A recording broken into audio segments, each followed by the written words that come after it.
Welcome to episode 191 of the Noclip Crewcast. Danny, Jesse, Jeremy here. Frank Howley is enjoying the sights and sounds of Japan, and by that I mean Akihabara stores that sell statues. I think that, for at least from Twitter, that seems to be that, and wrestling, women's wrestling organizations. I think he's going to like 6 different Stardom events this week, so he's enjoying the good life. Is our good friend Frank Howley, but we're here to talk about a bunch of video games: Tactical Breach Wizards, Iron Meat, Age of Mythology Retold, Warhammer 40K Space Marine 2, which isn't even out yet, a little bit of Star Wars Outlaws, and of course the hottest game of the summer, Dark Souls 3. Jeremy Jane, what do you miss most about Japan? Oh man, that's a great question.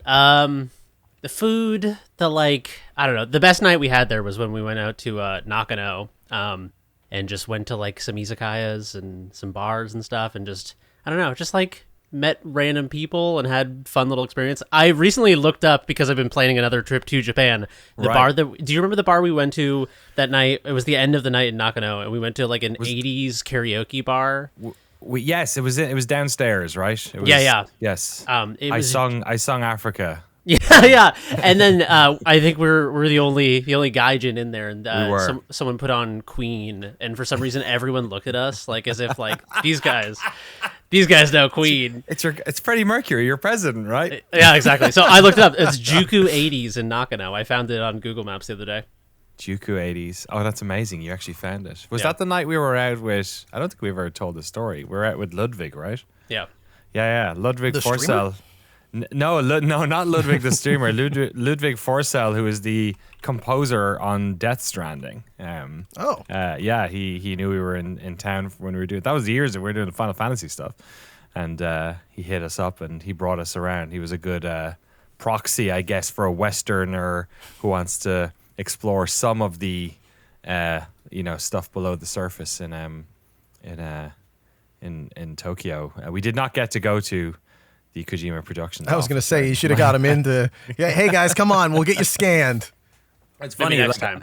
On the we do the like 30 seconds of nonsense before we do YouTube versions of this, because the music plays, so we just have to basically do our idle animations on the YouTube version of this podcast for 30 seconds. And actually I did have my mini Ludens, which I forget what I got this with. I think maybe the Death Stranding. Looks like a little Lego figure. Limited edition. Yeah, he's a tiny, little, cute little Ludens guy. But yeah, maybe I could do a forced perspective. You know what I mean? Like an 80s movie, and just like, it wouldn't be that way. It'd be that way. And then I'll just build like a ramp here where I can just be small. And that'll be it. Or I could just use Photoshop. Jesse, you've never been to Japan, I'm assuming. What is the thing about Japan you would like to go for? Ooh, there's so many things. The food's great. We eat a lot of Japanese food, a lot of like Korean food as well. I think I'd rather go to Korea personally, just because that's nice. Cassie loves Korea, but I like the idea of going to Japan for the culture, the stores, and also those high-speed rail. I love me fast trains. He loves a bullet train. Less bullets, more trains. That's right. Exactly. Dude, yeah, put that on a t-shirt. Yeah, honestly. We will. Store it on noclip.video. See you there real soon. I will be flying myself to the Far East, which makes even less sense when you live on the west coast of America. But it's the close west, if anything. I'll be out there myself as of tomorrow night. I'm flying to Korea. I've got a bunch of crazy stuff getting filmed. We do over the course of September. We have some Noclip stuff in there, which our patrons know about. I'm also doing some secret tape work out there as well. Secret tape, if you did not know, is our for-profit. I like saying for-profit. It's just a business, but I just like saying for-profit because it really fucking it really highlights that Noclip is not for profit. We're spending all the money, believe me, on the Noclip side, on Noclip stuff. But yeah, is our commercial white label stuff. I guess you may have seen our documentary on Half-Life 1 last year, for instance. We've done a bunch of stuff over the past year or so, and we're working on a bunch of more really cool stuff, which people might want to check out. And some stuff maybe they won't want to check out. I don't know. What was the other game? Not to mention it right after you said not check out. What was the game you guys just did a doc on? They just got they got a name a month ago. This is me literally just double checking that it's called Battle Aces, because when we were doing the documentary on that game, it did not have a name until like 3 days before the doc went live is when I found out it was called Battle Aces. Yes, that is the upcoming real-time strategy from Uncapped Games, which is a bunch of ex-Blizzard StarCraft folks. Speaking of StarCraft stuff as well, actually on the archive channel, I found the original gameplay from StarCraft 2's Worldwide Invitational reveal, which was in Korea. God, we're just closing off all the arcs here.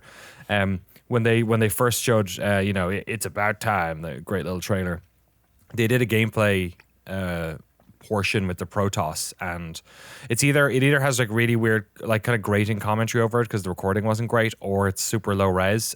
Ours is not super high res. It's Betacam SP, which tops out at about I think 380 lines.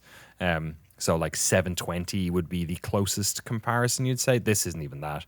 But it is the unedited version of all that Protoss gameplay. It's about 15 minutes long. We put loads of stuff. We're getting through the Betacam tapes at the moment. So there's loads of stuff going up there. We posted a Metal Gear Solid 3 trailer from E3 2003. Like, these tapes are old, man. So there's a bunch of that stuff going up on the archive if you're interested. Speaking of old, we love all these old timers. Eamon Slattery, Harry Flanagan, Battle Royale Games, Arno, Richard Matherson, James Brown, Mark Rojas, Ryan Cobb, Tucker Morgan, David McGarry, Sven Huster, Pez, Uint Nate, Tim Robinson, Forrest Pruitt, Jonathan Kremen, Eric Hamilton Schneider, Cameron Laird, Zachary Snader, Alex Sharp, Alex Goucher, George Sikotis, Jacob Gottsard, Toyar Tilyav, and Ryson. I didn't do the thing where I accidentally named one of their names that I wasn't supposed to name, did I? There? I can't tell. Sometimes when the doc is done. No, I think we're good. We have some special requests. There's a couple of special requests on the credits, too. Maybe people have noticed them. Maybe they haven't. We have a couple of special shout-outs on our credits to all of our documentaries. Some patrons who sadly have passed away are on there. We've been doing this 8 years now. Yeah, so, it's a long time. It's unfortunately that stuff does happen when you've had thousands of people really caring about your work for a long period of time. So we celebrate them on the credits. We have a couple of games industry people who like to support Noclip who don't want their names in the credits. So I subbed in some other people because I figured we don't want to let it go to waste. So there's a couple of special people in the community that I've popped in there as well. So yeah, we try as much as possible to automate, but folks have different names on different things. They got their different Patreon for all the NSFW stuff they want. We're all living our lives out here. But we're here to talk about video games today. I've rambled already too much at the start of this, so I'm going to throw this over to Jesse. Sir, what's Iron Meat? It's a video game, it turns out. It's not a sculpture that someone made in college. Iron Meat. Oh, I bet it is. Probably. Yeah. We listen to the Dear Dwyer episode with Nicole He if you want to hear about some fun sculptures that people have made in college. Iron Meat is a much more subtle way of saying, what was her one called again? Her Soylent Soylent Dick, I think. Dick? Yeah, I think you're right, yeah. Google that. Yeah. But Iron Meat video game is... Man, I played this during Next Fest. This is a lot of fun. Not to sound like a broken record again, but I played this during Next Fest. I thought it was a really good demo. This is a Contra-style game, if you know anything about that franchise. So this is like a 2D pixel art platformer / shooter. If you don't know anything about the Contra franchise, I shouldn't. It came out and stopped being popular before I was born, I think. Before I was born, I feel like, in a way. It's old. I got into it, I think, because I was like, when I was growing up, I was watching a lot of those retro YouTubers. Angry Video Game Nerd probably brought up the Contra series at some point. And I was like, that looks like fun. Because when I was growing up, video games for me were kind of just going to the arcade with my dad. and really play many. We didn't own a lot. I think I had like Diddy Kong Racing on N64. That was about it. Tetris on a Game Boy. So I played a lot of those games in the arcade, like R-Type and Gradius and that sort of stuff. Or Metal Slugs. Metal Slugs, yeah, exactly. So when I saw those, I was like, oh, those look like the games I played when I was like really little. And I played through all of the Contra games probably like in a weekend or something. Wow. Yeah. Nice. That's how I learned about the Konami code. Up, down, down, left, right, BA start. Classic code. So I saw this during Next Fest and I was like, oh, this looks all right. You know when you go to play a game that looks like a thing you've played before and you know the controls are a little off or like, you know, you got to kind of acclimate to changes. This is like 1-to-1 a Contra game. If you know how those play, how they feel, how they look, this is like perfect. It's cool. Bang on exactly what you would expect. It's, you know, the way that Contra works for a platforming shooter is you can only shoot in 8 directions. So you shoot up to the right, up to the left, right, left, down to the left, down to the right. You know what those are. The cardinal directions. It's just, 45-degree angles. You know what's going on. I could list them all off. You want me to, if 1 degree to the right, 1 degree northwest, northeast, north by northwest. No, you can't. Yeah, north, northwest. No.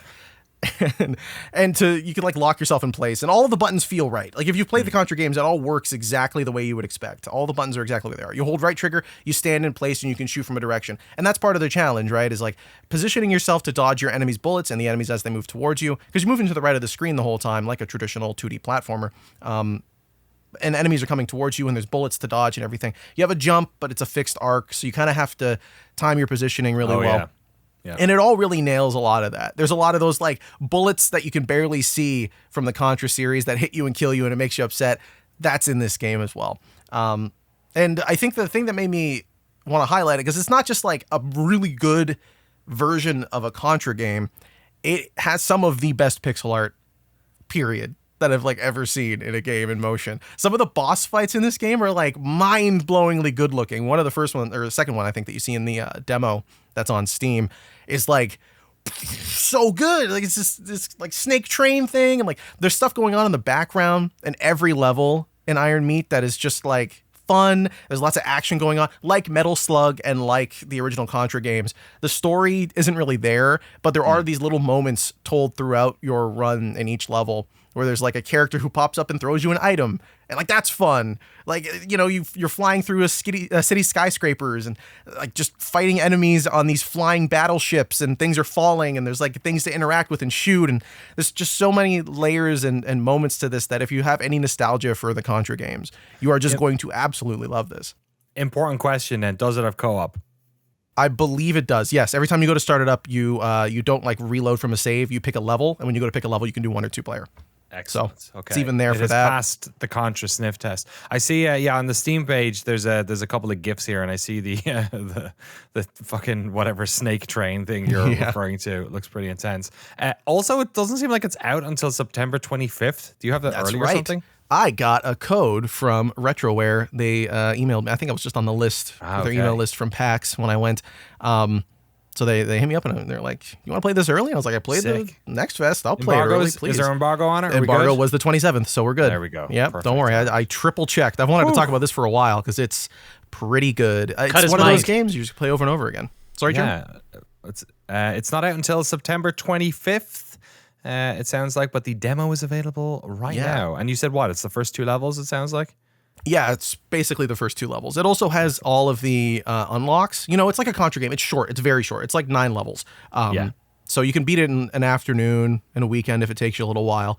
And then you just play it over and over again. You get challenges. You blow up all of a specific thing on a level. Don't die ever. There's like a fixed number of lives depending on the difficulty that you pick as well.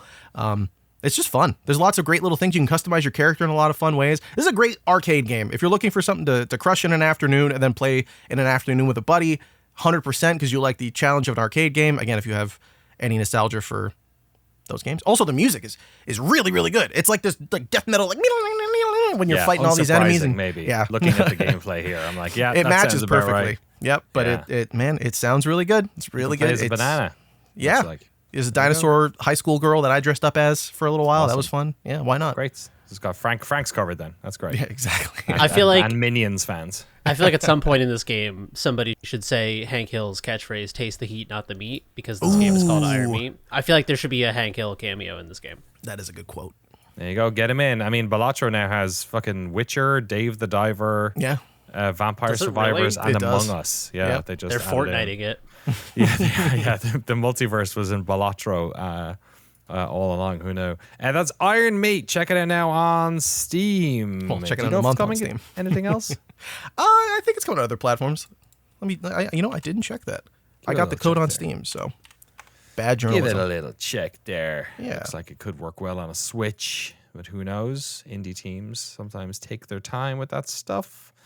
While you're doing that, I'll intro my one game I'm playing, which is also on Steam, and I think currently only coming to Steam. Sorry, Iron Meat is coming to everything. Steam, Everything. Switch, PlayStation, Xbox. Oh, the everything. whole shebang? Yep. Okay, cool. So I don't know about this one. I think it might only be out on PC and maybe for the foreseeable. Tactical Breach Wizards. This is a game I've been following for years and years and years because I am a fan of Tom Francis. It seems almost redundant to bring it up these days, considering he has now been a developer for much longer, I assume, than when he was a games journalist, but he was one of my favorite writers at PC Gamer UK for a long time, part of a cadre of folks there who have gone into have great careers outside of journalism, be it Kieran Gillen doing comic books, Tom and a couple of other folks working on video games. And he has made, or his team rather now, because they go under the name Suspicious Developments. I've worked on a bunch of games over the years, some of which you may have played, games like Gunpoint. If you remember Gunpoint, you guys played that at all? Yep. Yeah. A little bit, a tiny bit. That was his first one. I think he was still working at PCG back then. Heat Signature was the other one that came out a number of years ago. And this is a whole other beast. This is a 3D ass video game. And it's come out and it's gotten great reviews. And I'm excited to talk about it. So do you guys know much about this at all? Have you been following it much at all? I played was it the Next Fest demo? I played a demo was. for this game and ran through the whole thing and loved it. Excellent. Okay, so the basic how this works is it is a sort of breach, bang, and clear puzzle game, I'll call it. It's isometric predominantly, super sharp, graphical style and an interesting theme that I'll get to in a minute. But the gameplay essentially revolves around you taking turns to clear a room of enemies and progress to the next room. Most rooms start with the same sort of setup, which is that you and usually one other person on your team are standing at a door waiting to blow it up, to breach it, like in SWAT, I guess. Hit a button, it gets breached, and then map zooms back to isometric, and you basically have to use your character's weaponry and powers to clear out the room. There are some interesting evolutions on what you may think this is the standard version of this gameplay is, though. One of which is tied directly to the theme, I mean, basically all of them are, is the fact that these are breach wizards. This is not police, SWAT team members. These are wizards and magical people set in what I would describe as a near futuristic alternative version of England. It's kind of like, it's very British in its humor. They're riding the tube in between encounters, but the map that you're playing on and the city and all that sort of stuff are not, it's not England, it's not London, but, one of the enemies in the game is what is it? They're also funnily named. It's like a parking cop druid, I think, and he's basically dressed like a traffic cop druid, I guess. He's dressed like a traffic cop would be in England, with like a huge high vis jacket that he's wearing, but of course he's wearing it as like a shawl, like a druid with like a big cowl or whatever. So your main character in this, although there's multiple characters, you can sort of different ones go on different missions and stuff like that. He is able to foresee the future, but only like 1 second ahead of himself, like very, very. So when he's breaching a door, he can do it because he's just about to do something. So he can just barely see a little bit into the future. What this means is that you have options to sort of do stuff and then basically foresee what's going to happen. So see what the enemy's turn is going to do and then go, oh, actually, you know what? That's a bad idea. And then go backwards, rewind so that you can use your weaponry otherwise. And then from there, like I would say it's a grid-based isometric sort of tactics game. A lot of the powers are sort of magical takes on established sort of stuff that you're used to, and then some stuff that's a little bit more out there. For instance, one of the characters is able to make a portal that will basically act as the way windows work in this game, which is that if you're able to push somebody out of a window, they basically fall out of the level, which is great. And one of the characters can make like basically a little portal that you can also knock people through, which is very handy with like high powered enemies, for instance. There are grenades that push people back. The main character has a sniper rifle and is essentially able to go into overseer mode, but they give it like a sort of a magical flavor to it. And the three characters that I am playing with at the moment, at least, are three distinct classes. I don't know how far I'm into it, maybe 3 or 4 hours or something. They have sort of three distinct field classes to it, but the whole thing feels super fresh. And I think the in the way that we talked about Rex on the Monkey Island doc, talking about how in a modern adventure game they are not rewarding you with XP, they are rewarding you with art. This game does have a progression system, but the main pull for me is the writing is just fantastic. It's absolutely brilliant. The exchanges they have before they breach, you get to do a little bit of picking what response you want to do from one of the characters. It's one of those situations where almost always all of the responses are funny. It's just a joy to flick through all of them and pick stuff. The setup is very like, for something that is based on, magic and end of the world stuff and, big, terrorism and all this sort of stuff. It's very grounded. It's, it's all, they're in a tube afterwards talking to each other on the train about how it went. At one stage you stay at one of the other people's mother's house and she makes you like brandy. Like it's very salt of the earth kind of from time to time. And yeah, the gameplay itself is fantastic. It's challenging. It's not too challenging. If it is not challenging enough, to give you optional objectives to try and clear the room with specific requirements for each character. I'm loving the variety in it. The story's great, and yeah, it's got overwhelmingly positive on Steam with 2,225 reviews, and I am not surprised in the least. Yeah, we talked about this a little bit during the Next Fest demo, but I think it's so clever that it integrates diegetically the save scumming thing. Scum, yeah, I just think that's so clever because I don't know. It's like an evolution, or it's like an acknowledgement of a reality of how people play games like this, where, you play Divinity Original Sin 2, and you save before you cast the fireball. So you can cast the fireball in 600 different places, and just like, but I don't know. There's something about it that feels like you're stepping outside of the boundaries of the game to do it. And so even though when you're save scumming, it's like it's part of the game obviously, but doing it through like a UI that isn't part of the game's UI. It's like the menu. Right. It feels like there's something ontologically separate about it, where it's like it's like console commands or something. Yeah. Whereas just having it part of the loop feels very like integrated and tight and cohesive. Yeah, it's fun how we had this and we had Shadow Gambit, right? Or that also last year that also did a great job of sort of integrating the save scumming into the game. This game keeps doing stuff like that. The third character you unlock is basically like a healer, but she's not able to heal people. She can only bring them back from the dead if they're dead. So the way she does it is she shoots you and then brings you back from the dead. That's awesome. It's amazing.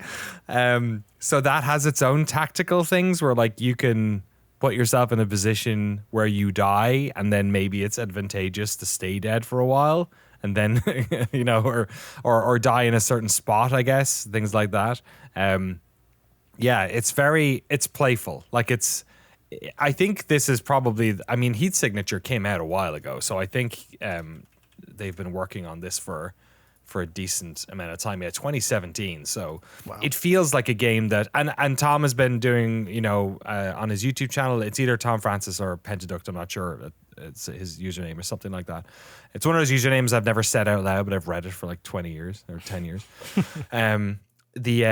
He's been vlogging a lot of the development of this game over the years as well. So you can tell, they've been squeezing the ideas out of this one for quite a while. Yeah, great chemistry also with the characters. Like you were saying, the writing of this game is absolutely fantastic, but just the way that they interact between each of the rooms while you're doing the breaches, the way they interact when they're on the, like, just, I don't know. I'm sure the cast of characters changes over time, but what we saw in the demo, the first two that you have, the like wizard and the one that has time powers. She's a witch, and he's like a sniper. That's what it is. Seer or something. What would you call it? Somebody who can see into the future or whatever. Something. Yeah, like a seer seems right. Yeah. Just the way they interact, it seems so legit, and like they're old coworkers or like they're in the same field, but one of them's more experienced and like knocks. Yeah, it's just funny. It's like buddy cop writing. Writing's tremendous. Yeah, just bang on, really good. Between this game and Gunpoint, I would not want to stand between Tom Francis and a window. Defenestration's not fun. The man has a fixation with defenestration, and I just don't trust him. No, I'm just kidding. But that isn't funny. It's the through line in these games. It's yes. I think it's literally the first thing you do in the game. Well, no, I think almost. There's also a very funny line where she talks about how she has she put a ward on the spell so that they'll fall slowly. When they go out the window, so you're not killing them. There's so many great jokes that like come back around. As like, it's just a great game that it's a game that really integrates it's all part of a cohesive thing where the writing happens as much outside the door as it does in moments that you make yourself within the levels. And the art style I should mention as well. I think this game looks super sharp. Like, it's such a difficult thing, I think, to make lo-fi 3D stuff look artistic. I think it's a trap that many games can't crawl themselves out of. There's so many games that look great in 2D, and when you bring them into 3D, something's missing. You know, like Age of Empires 2 to 3. So many games that are isometric games in 3D that just don't have that evocative quality or look or timelessness that you get from 2D pixel art. And I think it's something about this game that I bet most people won't even notice the fact that this is like a 3D game that looks beautiful, that does things as well. It's not like a game like Frozen Synapse, which is super minimalist, and that gets away with it because it's reining it in, at least. You know what I mean? This reminds me of, just games like what's the Into the Breach, I guess, but that's all pixel art, right?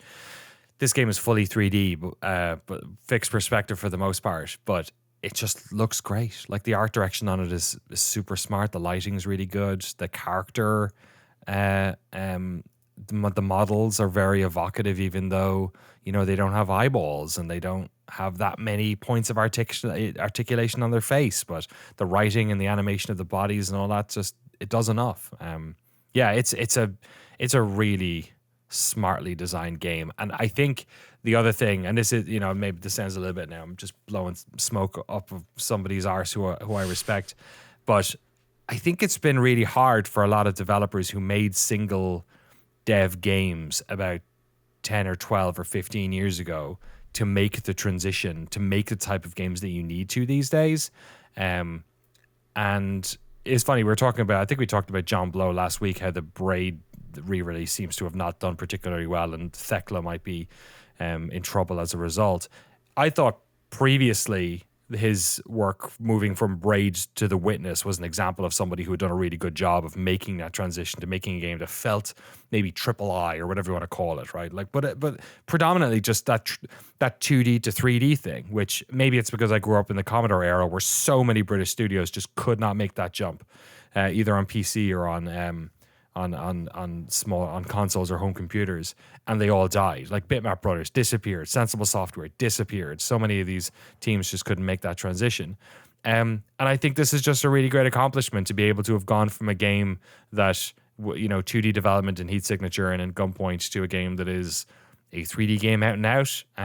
It has sightlines, it has physics, I think, to a certain extent in some of it, and for it to just be such a tightly designed, cohesive game that looks fantastic too, given the restraints of art and the budget probably, I think is really impressive. So yeah, it's a great game. Seems to be doing well. I have a feeling this is going to be one that word of mouth more and more people get to, because it's super strong. There's very little to dislike about this game. Everything that's in it seems to be really well considered.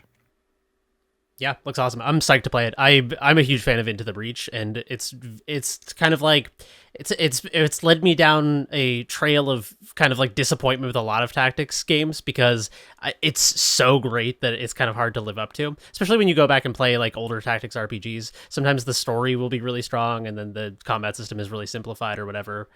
Into the Breach just kind of like set this high watermark for me that's been hard to match. And playing the demo for Tactical Breach Wizards, I was kind of like, oh, this has like a different type of depth to it, but a similar level of depth. So I'm psyched to get into this one. You can pick it up for $17.99 currently. It's got that classic 10% off. I think that might be gone by the time the podcast comes up. I think it's only an extra day left on that. So $20, or you can buy for $30. You can buy the special edition, which I ponied up for because it has it says fancy extras, full soundtrack, and the lost demo. So it has an earlier demo of it. I think one of the things you get in that one is director commentary. I think. Oh, that's fun. I have not. Maybe check this ahead of time. Steam is not good at showing you what's on DLCs sometimes, so it's hard to kind of get to them. But I'm pretty sure when I was buying it, I saw that. I think I checked on the website and I saw that and was like, "Oh, that's pretty cool." Yep, looks like the pack for the special edition gets you developer commentary throughout the whole game, 52 recordings, 3 hours of commentary. That's awesome. Excellent. Thanks for looking that up. Yeah. $30. I thought that was neat. You know. The Braid doc had, I think, 50,000 hours worth of commentary, which is maybe too much, perhaps. But it's pretty cool to see developers doing that stuff. Tactical Breach Wizards out now.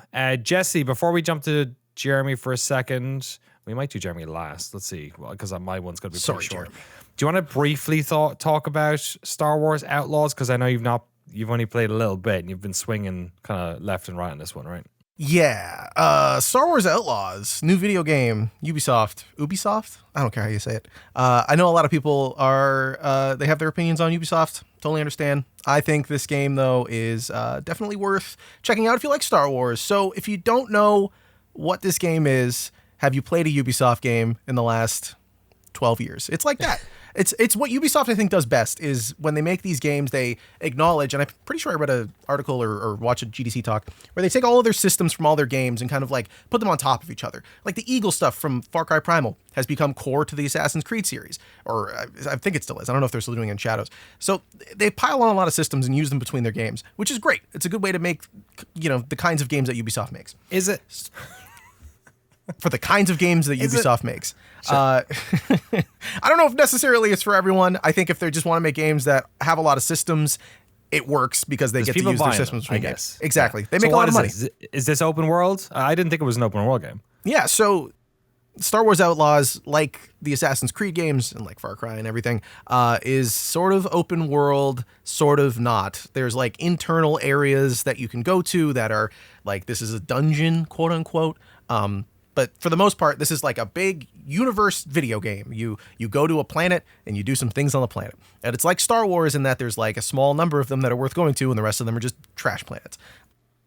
The way the game opens and the way that it feels for the first couple of hours is very like Uncharted in space. It feels like you're playing a Nathan Drake kind of thing.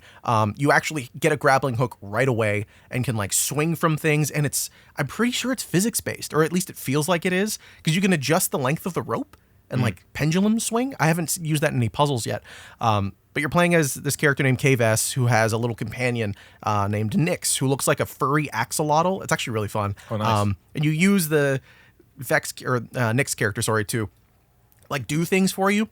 You can go into this eagle vision mode. This goes to what I'm saying about Ubisoft, like just giving every game the same systems. You can go into like the Assassin's Creed view mode and see all the things that you can send Nyx to. And you can be like, go over here and steal this thing for me. Because you play as an outlaw. You play as sort of like a Han Solo style character from the Star Wars universe.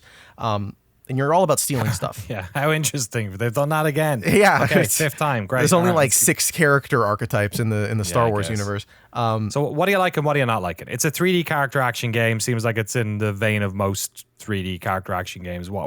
Did you like it less at the start and more now? What's the vibe?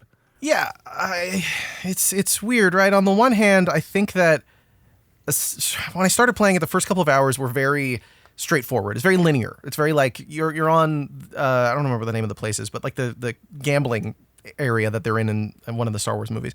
That area was interesting. It's like a big buildup of the Uncharted stuff. And then when you leave that place and it's the tutorial's over, now you're in this big open world space area. You steal a spaceship from like the main bad guy of the area. Sure. And now you have a speeder that you can ride on. It's sort of like a space bike. And you ride the space bike between places. And now it's an open world game. Like the first tutorial area was like an hour. Now it's this bigger space thing. I think as someone who doesn't like Star Wars, like I like Star Wars conceptually. I like the idea of a big space opera. Yeah, you're not a fan. Well, yeah, but like more specifically, I'm not a fan of the way they tell stories in the Star Wars universe. I think that's where most people kind of sit on it now. It's like Andor is really fun because it's not about Jedi, because it's not about the family lineage of like 3 people. It was about a guy fighting against, space capitalism. Yeah. It's great.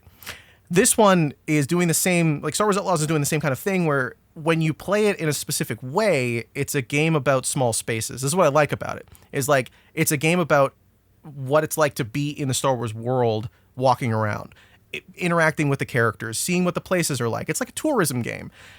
But it's still a game that you have to play, and I don't think the combat's particularly good. It's a lot of shooting a blaster, it's a lot of melee, and it's a lot of stealth that you can fail. And like by fail, I mean you have to go back to a checkpoint. It's like hard fail.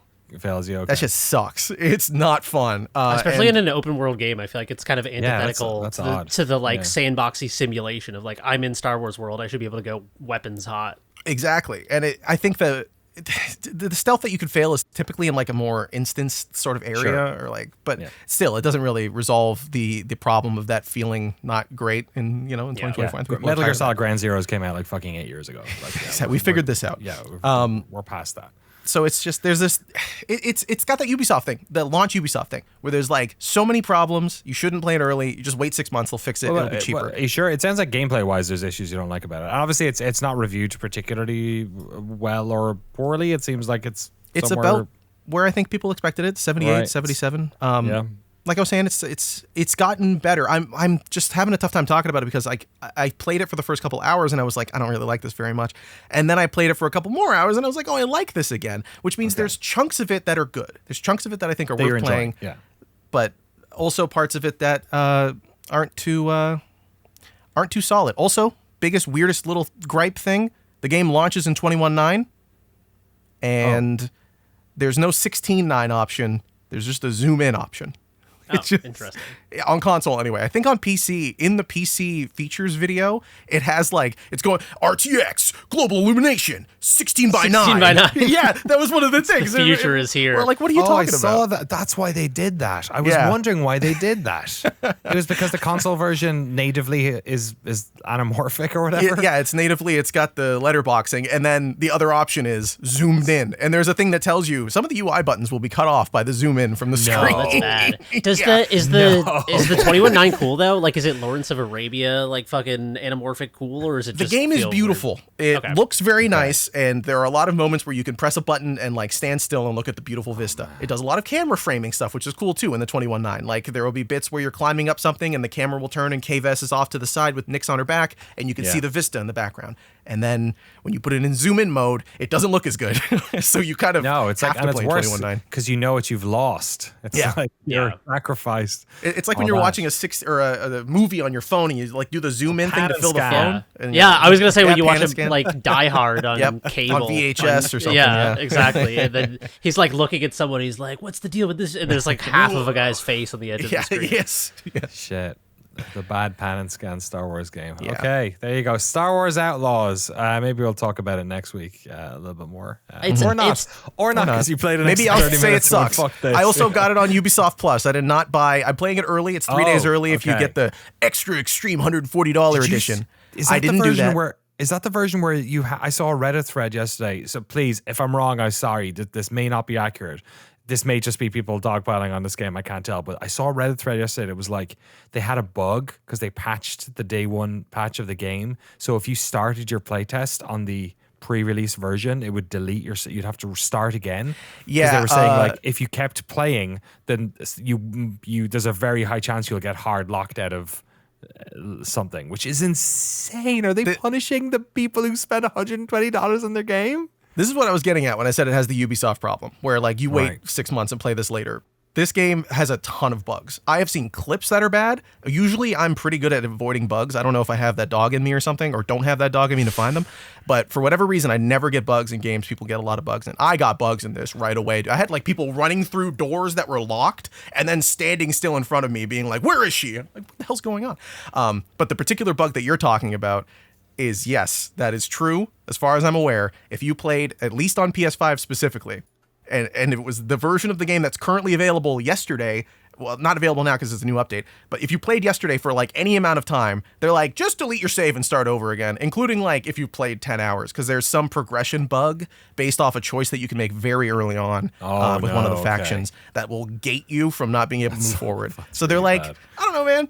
Play the first 10 hours again. I can't imagine content creators are going to be like, man, I put 20 hours into this game, had to delete my save. Well, let's start from the beginning. They're going to be like, I'll play something else. Could give a shit about content creators. I'm thinking more about people who were like super fans who bought this game. And sure, but anyone, especially from a marketing perspective for Ubisoft, it's like, you know, you give all these people access to your game early, hoping they'll play through it, and they get like 20 hours in, and they're like, they're all like, I'm not continuing if I have to restart. Wild. It's a shame because I feel like this game, when it first popped up, kind of tricked me into being excited about it a little bit because I was a big Star Wars Galaxies head back in the vanilla days, and I feel like what I really liked about it was kind of the opposite of what this game sounds like, which is I don't want if I'm playing like an outlaw in the Star Wars universe, I don't want it to be like I don't want there to be hard fail stealth sections. I don't want it to be like an Uncharted game. I would rather have a much jankier game that is much more open format where I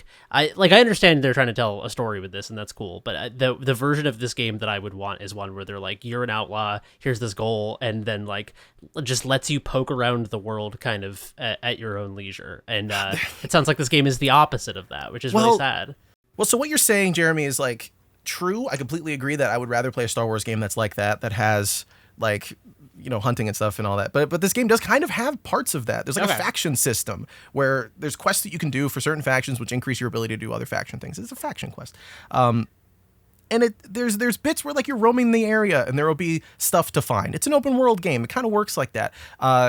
And your quests are a little more open-ended. They're like, just get a certain amount of credits to do something, and you can get those credits in whatever way you want. I feel like they're coasting the edge of like almost making a totally free-form outlaw bandit kind of game, but because they have to make a game that tells a story and that LucasArts signs off on and Disney says is okay, they probably have to like very specifically not allow certain things to happen. I don't really know, but make those games. I think there's like two different types of freedom when it comes. Well, I mean, there's lots. Like games are complicated things, but like, you know, you can play the latest Assassin's Creed games that are like the Viking one that I tried so desperately to get into because I'm such a Viking head. But like those games are open and free and there's lots to do, but God damn it, do you need to play them one way? Like each distinct level might as well be in a single player level. And that was fine back in Assassin's Creed 2 and Assassin's Creed Brotherhood when you had really good writing and you had like not 1,000 quests that they had to design with like, I don't know, a team of 40 writers. I don't know how these games are made.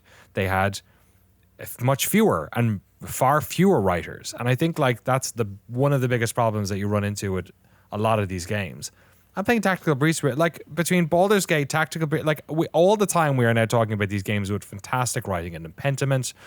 It does so much to drag you forward. And I think it's one of the ways in which the open world games have just sort of like fucked themselves is by having so much to do and they are trying to create Skinner box reasons why you will go do them.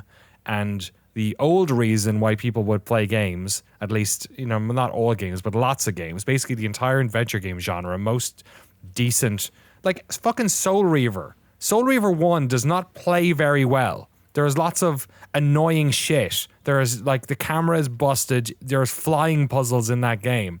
But god damn it, do people love that game because of the world it creates and because of the questions it asks you, because of the interesting storyline and interesting characters. And I just think at AAA with these open world games, they're neither giving you the like variability and the, like systems driven shit that we love, that lots of people really, really like, or a compelling reason to keep going anyway. They're just trying to trick us into playing these games more.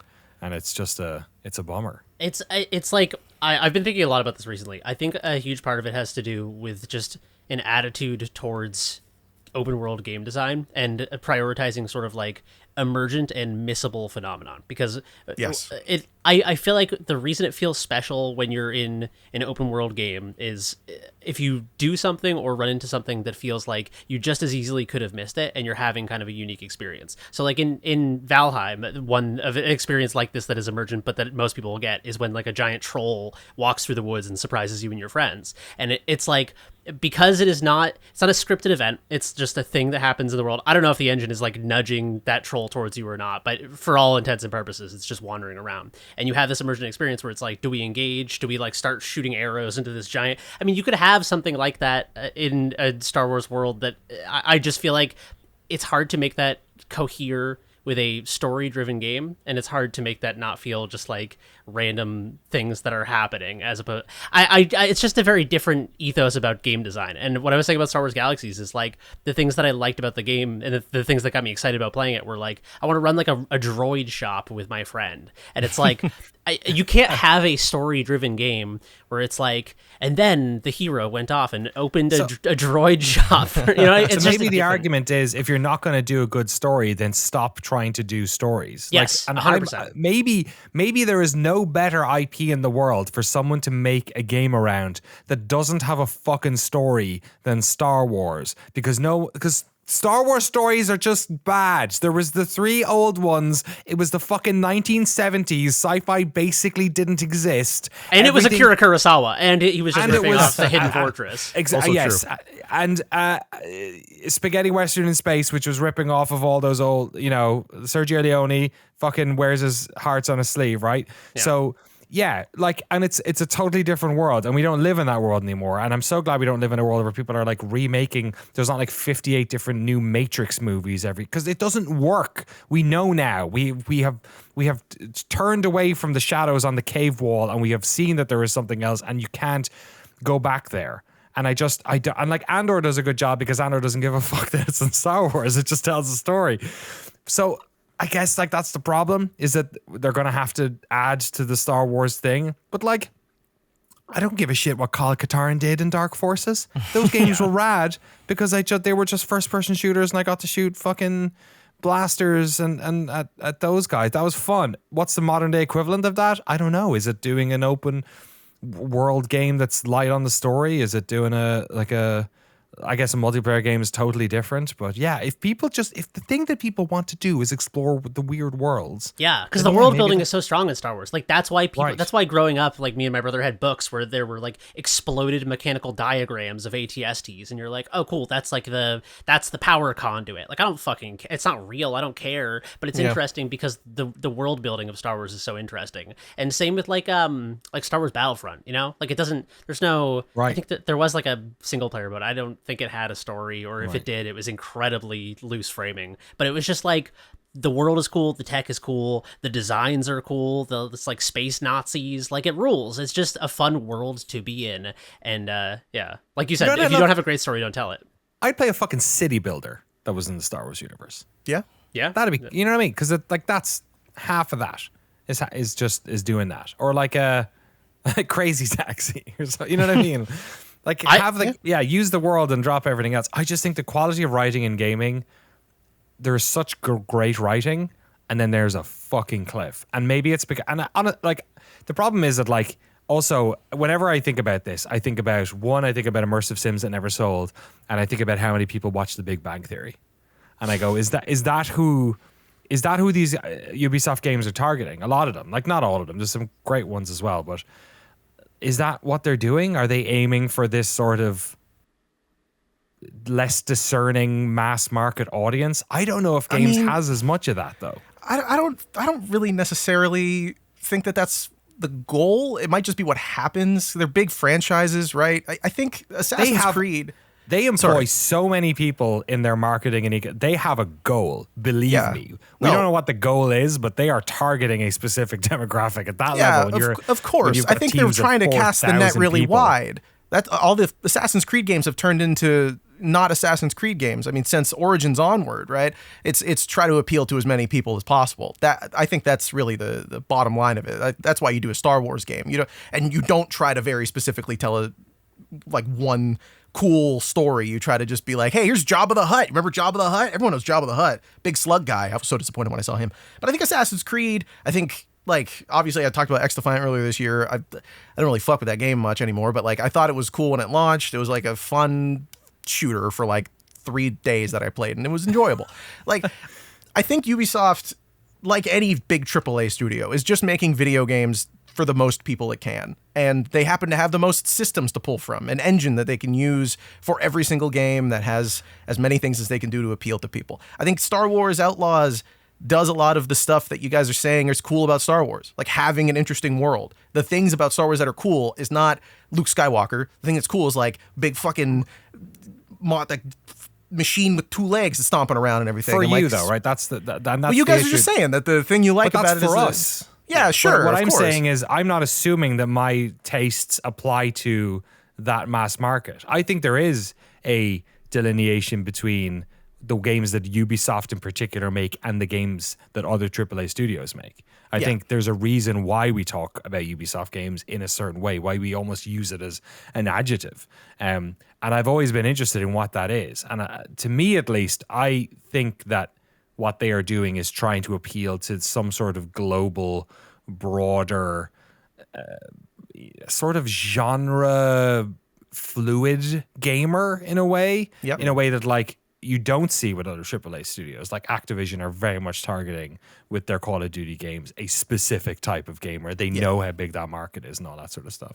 So I can see why they would be the fit for a Star Wars game, because what does Disney want out of a Star Wars game? They probably want it to sell loads and loads and loads of copies. And what type of game do you make?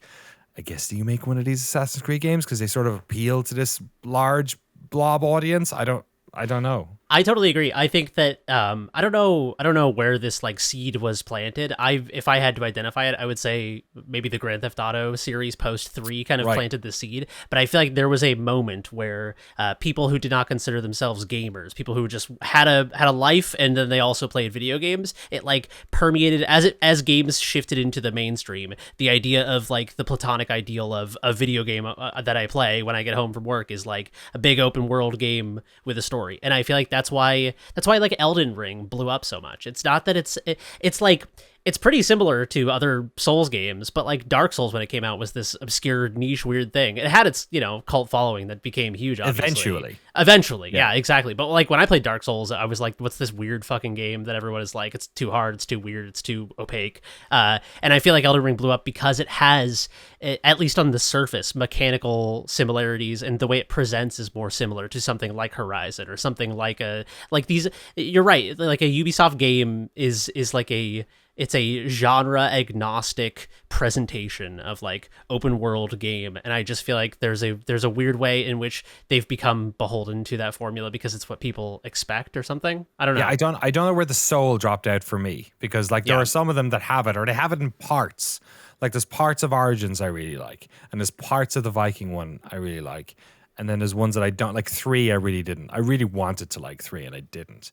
And Revelations to a certain extent, that maybe felt like when the wheels were coming off the wagon a bit. And I think GTA did. I think you're right. I think GTA did end up being like a sort of like a target for a lot of people. But the problem is GTA is monoculture. Like you can get away with that in GTA because GTA literally, in a way, appeals to fucking everyone because it's just a contemporary tale. You know what I mean? Like how many of the best movies ever are just about shit that's happening in the contemporary world? That's what it's popular. It's popular to do that. TV shows, sitcoms, they're just about life. They're not about eldritch open world nightmares. They're not about old Viking shit. They're not about Star Wars, So in a way, I feel like that was a gold rush for a lot of people, and not many people made money out of the gold rush. And I think the problem with appealing to the broad audience for a lot of people is that you end up being so scared of pigeonholing yourself that you round off all the edges. And in a weird way, I feel like Grand Theft Auto has never done that. I think that they have made the games that they've wanted to make. They're weird games. Maybe the fact that they're set in such a broad thing means that they can be as weird as they want to within that box because the box is so big.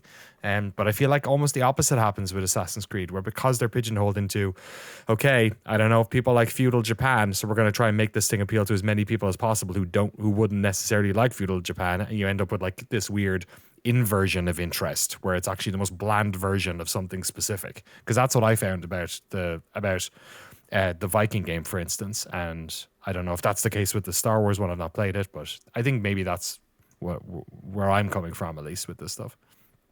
Yeah, I mean, I think everything you guys are saying is valid. I don't disagree that Ubisoft games are definitely aiming too broad half the time. Would I love to see them make more linear specific shit? Absolutely. I think, Prince of Persia: The Lost Crown from earlier this year, one of my favorite games of the year, because it's not open world. It's using a property they have in an interesting way. They could have very easily just made the Star Wars Outlaws versions of Prince of Persia or an Assassin's Creed version of Prince of Persia, but they didn't. They made something really specific with it. Will they in the future? Probably, and they'll call it Assassin's Creed Persia. But we're not there yet. They already have. That's a good point. I guess Origins kind of, right? Sort of. No, I would say the last Prince of Persia remake that came out was somewhat open world. For the time it was. So yeah. But point being, I think Ubisoft games, I completely get where you guys are coming from. I think just the way that they end up working for a lot of people is they're 75% good at like 40 things. And whichever of those 75% hit for you, that's the one that you'll like. And the ones where they're doing 75% of good shit that you just don't care about, you're not going to walk away from it happy. Like Origins story, great. 75% good anyway, for me. The last thing I wanted to say about this is I feel like there is a strong parallel between the way that Star Wars movies have gone. That's sort of like the cinematic narrative parallel to this game design discussion, which is that as Star Wars movies went on, they were both... they were so beholden to the legacy of the franchise that they, like, in order to tell a good story, the world stakes, whether the world is like a one family unit or an entire universe, the stakes need to change. There needs to be world changing events for a story to mean something. That could be, that could be like an Ozu movie where it's like, if my daughter needs to get married and she doesn't want to get married, like, it doesn't need to be like the world ending, but it needs to be world changing. And I feel like as the Star Wars movies went on, they were like both afraid to change the world and disrupt the legacy of the franchise, but also so beholden to it that they had to work with the pieces they had. And so it was like, oh yeah, let's bring like Palpatine back, and but it just becomes this like weird mishmash of things, and it feels like it's not like meaningfully engaging with the source material. It's just paying lip service to it, sort of. And I wonder if Ubisoft is sort of the game design equivalent. I don't play a lot of Ubisoft games. I have not for a very long time. So I'm speaking more from the vibe I get, from the way people talk about them, from checking them out very briefly, and kind of my perception of the situation. But it seems like they have a brand that is established that people expect from them. And to release an Assassin's Creed game that like radically was a huge departure from that, I think it would, they have a mass market audience, like you said. I think it would upset the apple cart to release an Assassin's Creed game that was like Dark Souls 2. You know what I mean? Like where it was like linear levels. I mean, it's not what the games are, but or what the audience is expecting is an issue, maybe. Yeah. I think there's this other thing as well that I hold this opinion anyway, and maybe I'm wrong, but I think that it is something that has not happened yet, so people don't understand it, and we don't have a word for it yet.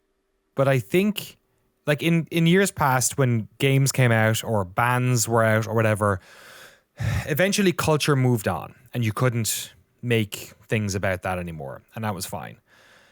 And I think we blame that on culture moving on, right? Which makes sense because fashion changes and XYZ.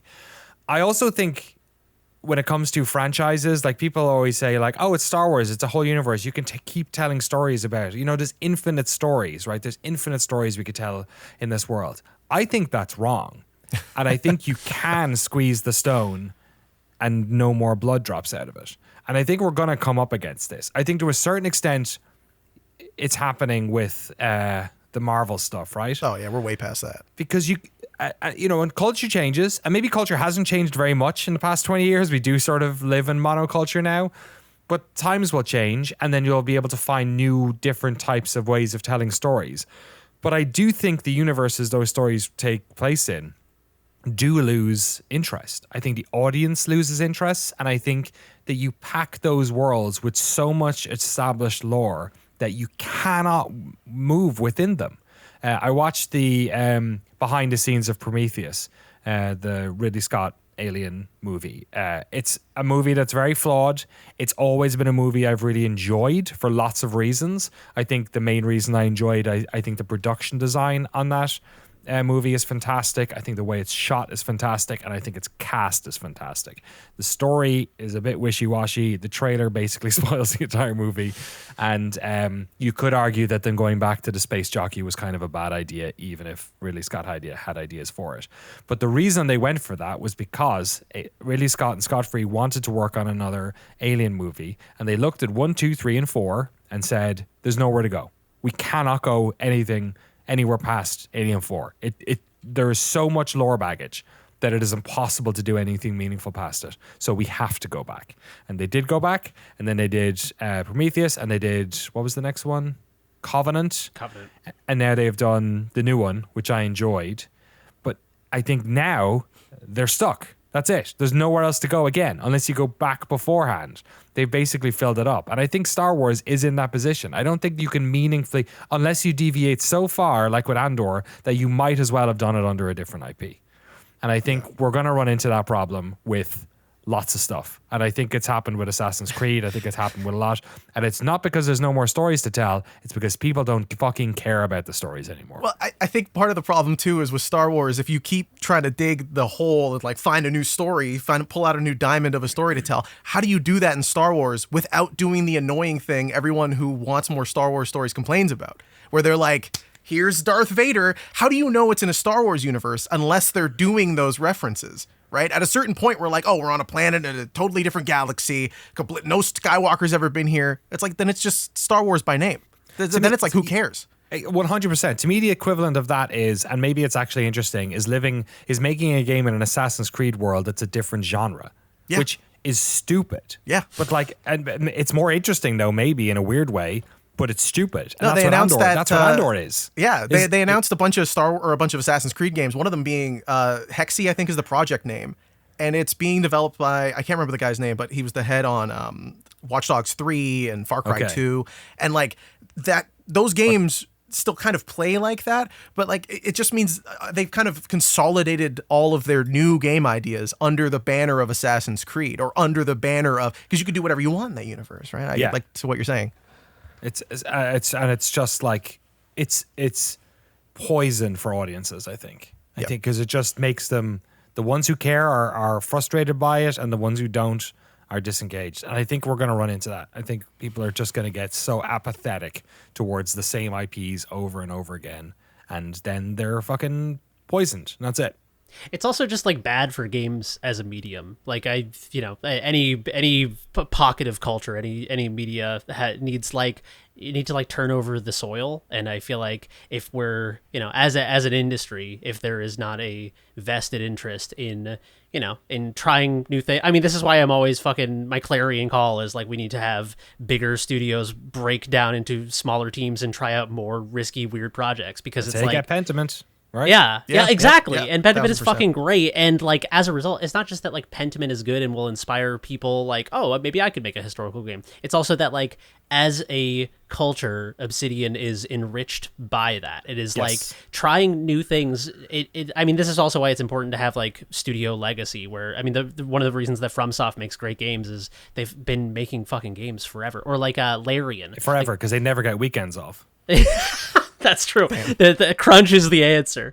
No, but seriously, like Larian is like another great example where Larian's been making games forever. I mean, they came onto the map with Divinity Original Sin 2 in a larger way, but they've been making games for fucking ever, and they have this institutional knowledge within there that's like, yeah, I don't know. Studios have identity like individual creative people do as well, and I don't think you build that without trying a bunch of different stuff and seeing what's possible. I don't think what I sincerely hope is that like, because Larian had such success with Divinity Original Sin 2, and then they made Baldur's Gate 3, which is mechanically very similar and presentation wise very similar to Divinity. I don't anticipate that they will now just make Divinity Original Sin 2 style games for the next 30 years. At least I hope not. Like, I hope, you know what I mean?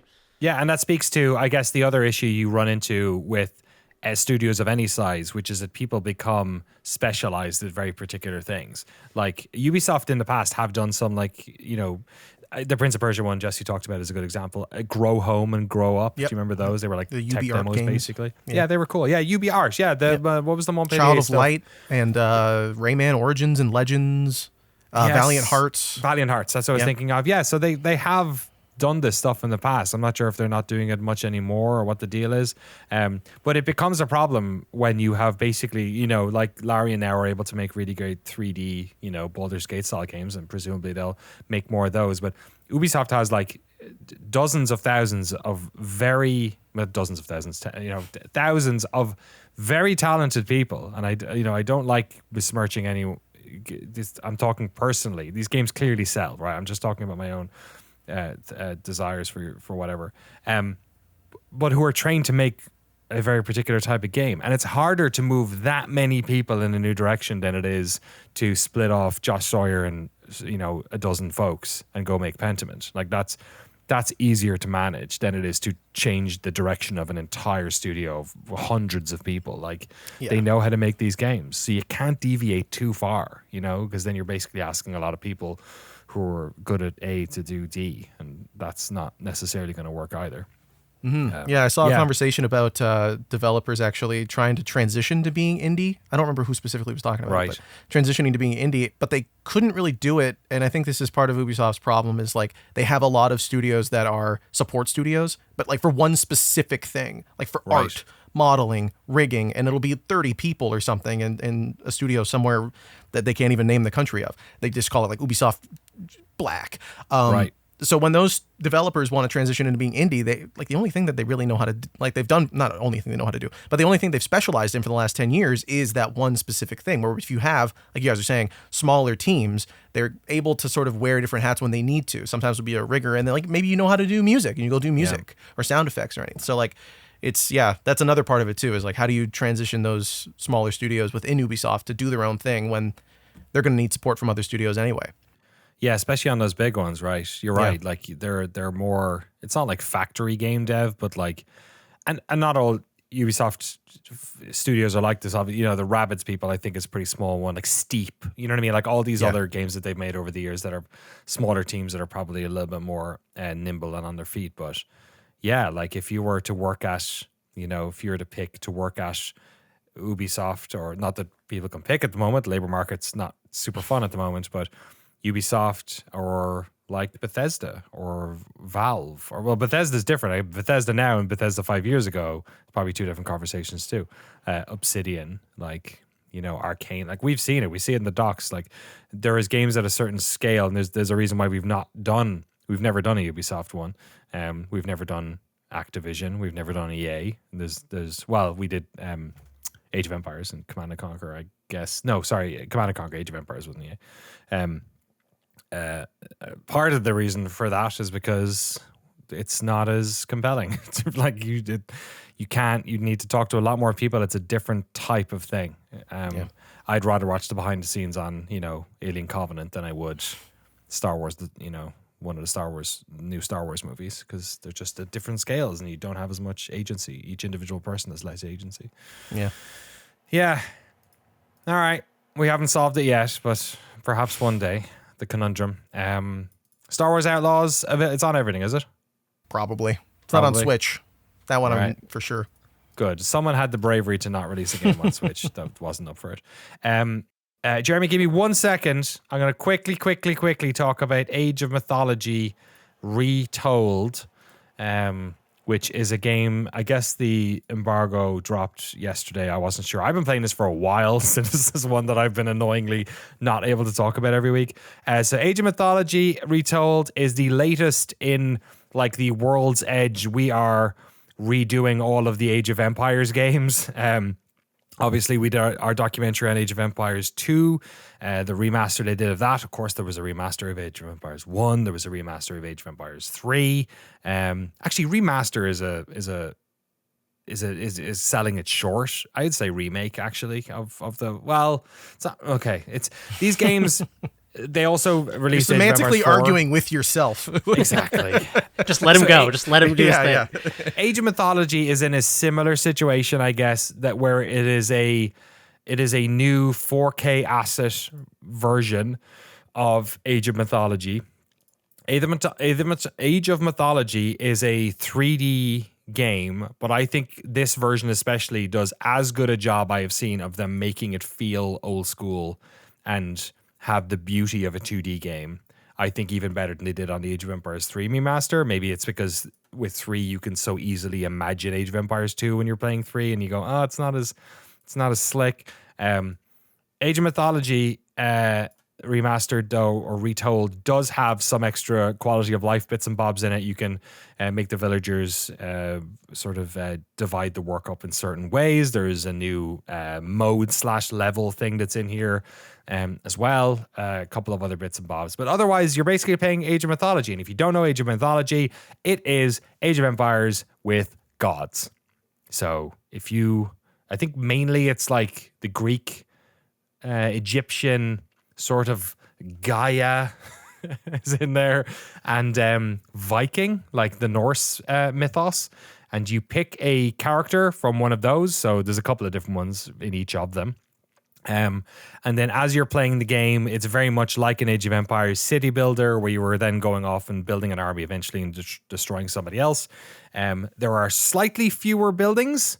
They consolidate some stuff, like lumber mills and gold mines are the same thing. And then they expand in other ways. So there are hero characters that you can generate. There are mythical beasts that you can generate. And then you also have like a hot bar where you get god powers. And each time you level up, like in Age of Empires, when you get to the next, era, the next age, I should say, it's called Age of Empires, not eras of empires. When you get to the next age, in Age of Mythology, you get to pick between sort of like two tech trees of like, what do you want your new, place to be based on? And this is based on who you picked originally. And then there's each character has a different tech tree you can split from at each age. And then there you also get a bunch of god powers. It can be anything from striking down lightning to creating fires to, healing people, whatever, that you basically use as a hotbar, almost black and white style kind of, you like click on the spot and it does the thing.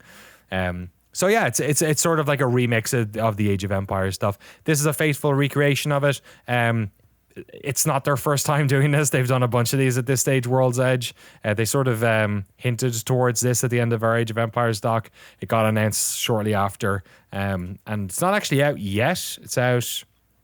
It is out now on advanced access if you buy that. But otherwise, it's going to be $30, which seems very reasonable, I would say, for this, considering it's the full game with some extra bells and whistles.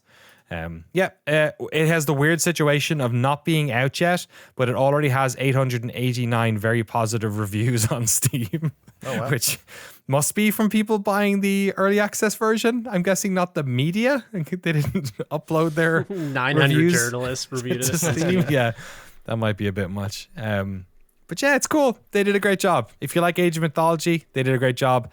I didn't fuck with Age of Mythology when I was a kid. It was a little bit weird to me. So playing this was great because I was like, oh, this is what Age of Mythology was all about. Awesome. It's good stuff. Play it when it's out. Don't know when it's out. A couple weeks, something like that. Age of Mythology. I'll figure it out. While I'm doing that, a game that definitely is out, Dark Souls 3. Jeremy Jane. I've been playing Dark Souls 3. The reason why is because September 4th. Sorry. Okay. Age of Mythology, December 4th. Jeremy, you have the floor. Dark Souls 3 coming out September 4th. Dark Souls 3, it is my least favorite Souls game, which is I don't think that's an entirely controversial position. I know most people would say Dark Souls 2. I was gonna say Dark Souls 2 haters are punching the air right now. I think he is. I'm a Dark Souls 2 lover. In fact, to confront my feelings about Dark Souls, I did a Dark Souls tier list this morning, just a private one, just to see, just to have an honest moment of reflection. I can share it. Would you like me to read it off? Yeah, please. Okay, I'm gonna. This is gonna make some enemies, I think. Okay, this is descending order. None of the remakes are here, and Scholar of the First Sin is not here because it's the only thing I've not played. Dark Souls 1, top of S tier. Second place in S tier, Sekiro. Third place in S tier, Bloodborne. Now, Okay. I know that's already making some enemies. Let me make some more enemies. That's the end of S tier. Top of A tier. Oh, it's got to be Elden Ring, right? No, it's Yeah. Demon's Souls.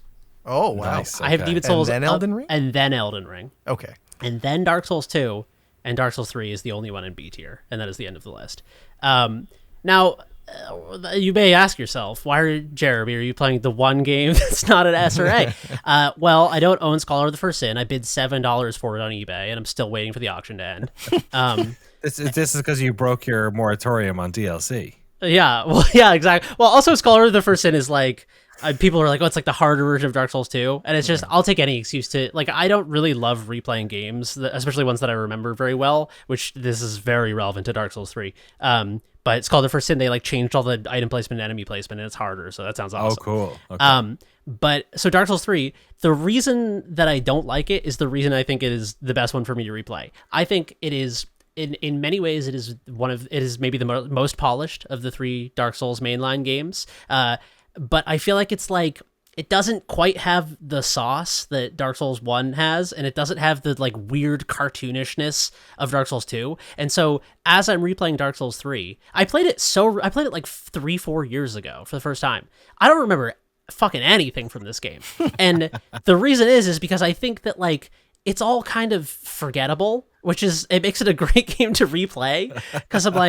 Because here's the problem is when you play amazing. Dark Souls 1 is so strongly, I talk about theming a lot when I talk about like games as like grokkable. Like I always use Mario RPG. It's like, oh, you get to the new town. This town is all fucking monsters. It's Monstro Town. Like that's so, you could never forget Monstro Town, you know? Or like in Dark Souls 1, you get to like Blight Town, and it's like someone took, like a Connects set, and they built like a giant fucking tower in their living room of platforms, and you have to climb down the like erector set of platforms down into the poison swamp. It's like, it's iconic, right? Dark Souls 3, it's like, I couldn't have told you, I can't tell you the name of a single area. Before I played it this week, I couldn't have told you the name of a single area in Dark Souls 3, because they're all kind of just like, oh yeah, this one has like, there's like a graveyard in it, I think. That one's got like poison. Like they don't have that. I think they're like polished, but I don't think that they have a cohesive thematic vision behind them or something. And so it's like very less of an identity or distinct identity or. And it's weird because they're all like, it's a beautiful game. Like it looks incredible, and like, you know, it's got cool enemies and stuff. But I just feel like everything is like, you know, some shade of like dark fantasy. It's like, oh, this one has like graves in it. This one's like bluer. Is it a bit like Dark Souls Small World Ride from Disney? Like you're kind of just going through the zones? Yes, 100%. So the way I describe Dark Souls 3 is that it's like, you know, like there's a Studio Ghibli theme park in Japan, and it's like, you're not going to have the experience you had watching Spirited Away, but you can go and see like these, you know, these floating signifiers that are vaguely associated with the memory. You're like, oh, it's Totoro. It's a statue of Totoro. You're not going to have the emotions you had looking at Totoro in the movie. You're just going to like remember the emotions. And I think Dark Souls 3 is kind of like, it's like reheated leftover Dark Souls 1 or something, but it doesn't, I don't, it's weird though, because it's so polished and so like tight, and it feels so good to play, and that's why I'm excited that I'm like 15 hours into my second playthrough of it. But it's weird how much I prefer Dark Souls 1 with all of its, you know, scars and bumps and lumps and bullshit, and the frame rate being like 10 FPS in Blighttown.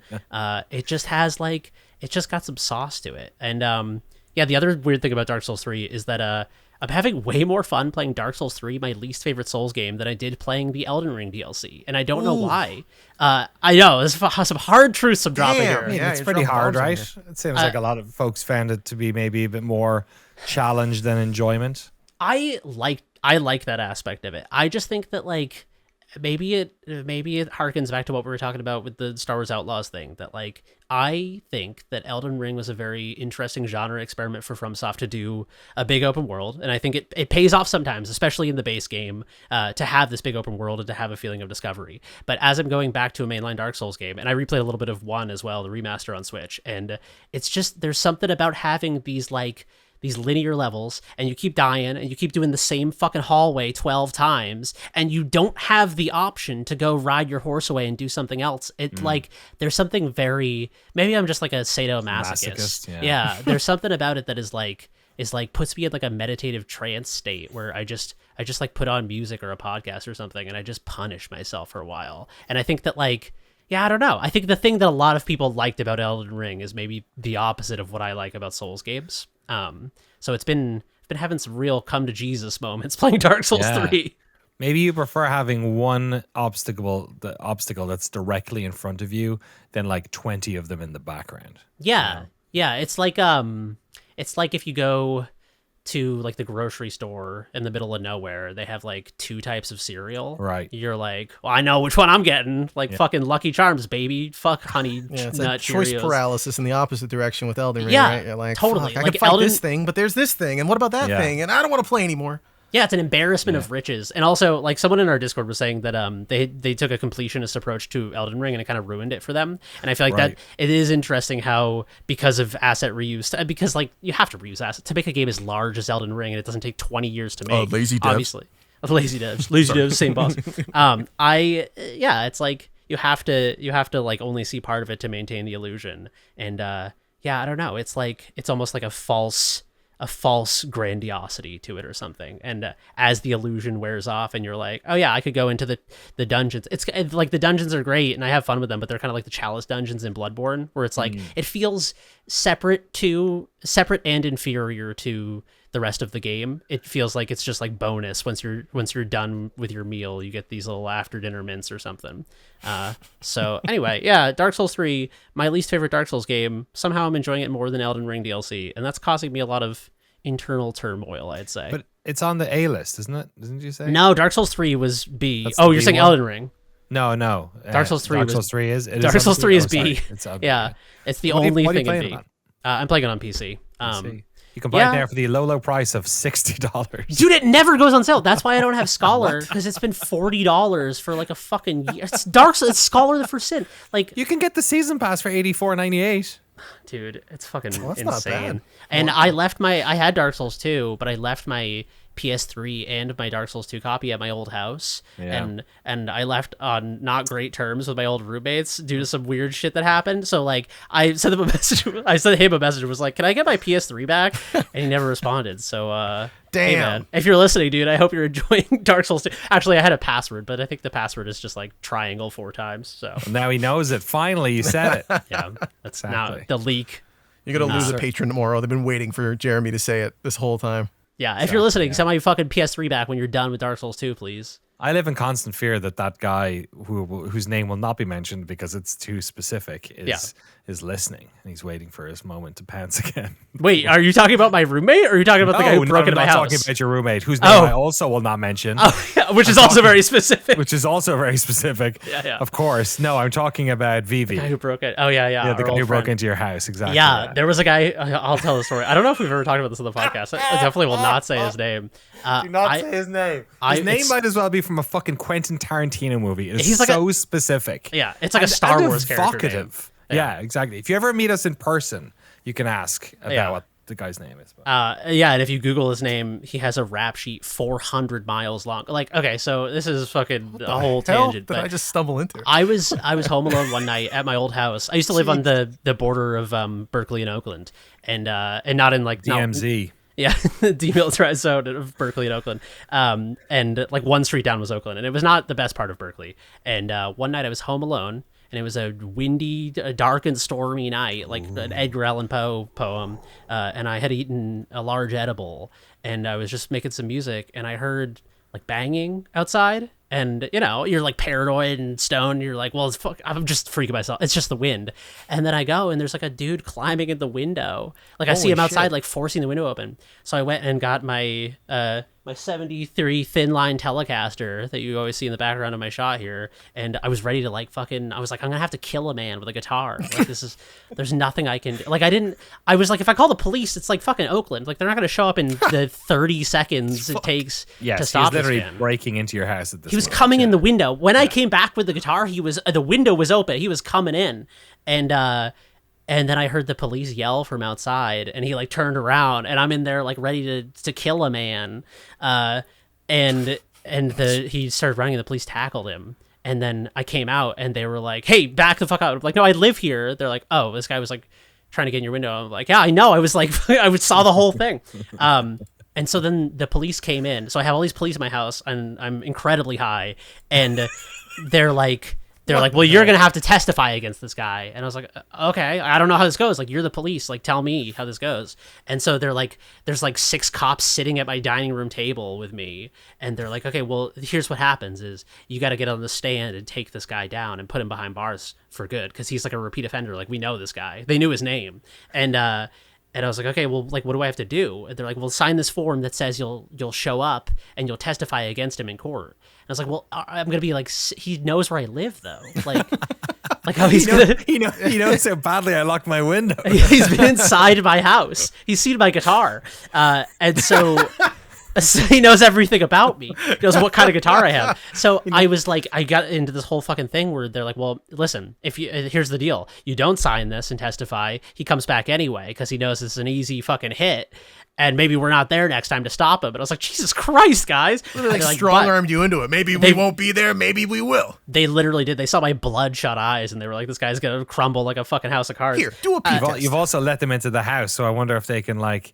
They can search now a little bit. Yeah, they're like vampires. They smelled the well. It's California, but anyway, they like made me sign this thing that said I'd testify, and then I ended up being this like chain of events where I was talking to the DA, the district attorney, for a while, and she was incredibly nice, and very bright. Obviously, she's a district attorney, but she was like, yeah, like you'll have to testify, like legally now you have to testify, but there's like a law where none of your personal information can be leaked, like your name or address, so he won't be able to find you. And I was like, lady, he's been inside my house. Like, because there's a law, like someone testified against someone, and then the guy like came and killed them. Because they, it's like fucking, what could piss someone off more than getting on the stand and be like, that's the guy. And they're like, oh, fucking, when I get out, I'm coming for you. And like, he's been to my fucking house. He's been in my house. So she was like, yeah, I guess that law doesn't really protect you, huh? And I was like, yeah, you see the fucking bind I'm in. So I lost sleep for like a month thinking I was going to have to go on the stand against this guy. And, haunted by the like, nightmare. They'd like drag him away like a scene from Cape Fear. And he'd be like, I'll come and get you. And, I know where you live, Jane. Exactly. But it never, I guess he like settled out of court and got out of jail like 6 months later and then continued doing meth and breaking into houses and cars and stuff. So a happy ending for all people. Didn't you lose your RV? Yeah, that's a different set of crimes. Is it? No. Happened around the same time. Yeah, a few years later. I wasn't that guy, though. I saw the people that did it. I saw them out the window. I screamed, please, Did you ask if they're friends with that guy? Do you know the guy? Said my regards. I was talking to I got my haircut a few days ago. I was talking to the barber about living in Oakland, and I was telling him, like, both your stories are worse. I had my car stolen as well, but I don't think it's as crazy circumstances. They broke into my wife's car for some insane reason. She had my spare keys in her glove box with her registration that had our address. So we drove home after getting into our broken ass car, and then my car was gone. They also, when we were selling our house in Oakland, they broke into the house while it was staged. Got stuck in there, couldn't figure out how to open the door, so they smashed it down. And they stole so we had to replace the door, and then they stole the only piece of equipment, because we didn't own anything, because they staged your house, right? So they just put in furniture from like fucking whoever, while they're selling the place. But he stole the Nest thermostat off the wall, which we did not install, that came with the house, but then we had to replace it because the house was for sale as it, you can't just take away the things. We had to like, it was like $250 or something for the fucking thing. And they smashed the back door down, which was annoying because we had a viewing like the next morning, and we didn't want them to think that like it's the neighborhood where you fucking it's a nice neighborhood. Come on in. Yeah, I mean, one of the neighbors was killed about a week later. That's so fucked up. I remember that. Jesus. He was getting his catalytic converter was getting pulled, and he went to the door and they fired one shot. He was like a 60-year-old dude, lived in the house. He was a roofer, like blue collar guy, and he was a nice guy. Mexican guy, didn't speak too much English, but he used to like make little jokes with my daughter when we walked down the street and stuff. He was a lovely chap. Damn, yeah.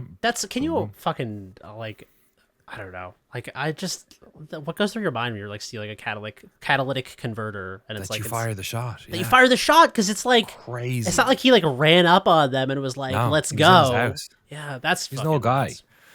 Bananas. Do you remember the guy when I forgot about this story. Do you remember when I brought the trash out in the old place in Oakland? Do you remember one time I walked out? It was the apartment I was living in behind Trader Joe's. Yeah. On Lakeshore, and there was a guy. I went out with a bag of trash, and I was like, the trash cans are outside, so I walked downstairs and then went outside, and I'm in my I'm either in socks or my bare feet, and I walk around, and then the security light turns on because I trigger it when I walk around the corner to where the trash cans are, and there's a fucking body on the ground. Do you remember this, Jeremy? No, I don't. Remember I told you about this before. We probably forgot about it. And there's a body on the ground, and I'm like, Jesus! And then it fucking jumps up and starts running after me. And I'm still holding the trash bag, and he's saying something, I forget what it was. My wife remembers, like something like the name of Satan, in the name of Satan. He starts shouting about Satan, and I'm like, what the fuck? I'm like, get the fuck away from him. I'm still holding the trash bag for some reason because I don't want to drop it. And he chases me out into the road, and then he kind of stops, and he's just tweaked up, and then walks away.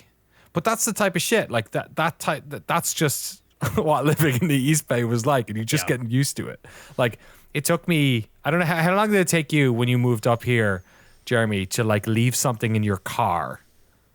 Like leave anything in the backseat of your car? I would say for the first, because I live alone in the middle of fucking nowhere, and Right. this is the first time I've ever had a bedroom on the first floor, I think, in my life. And, yeah. I used to hear like there's so many animals in my backyard, their deer will walk on my back patio and stuff. And I would say for the first probably a year, I would like get up and peer out the window and be like, I would grab like my knife. He's back. Yeah, the guy whose name shall not be Voldemort.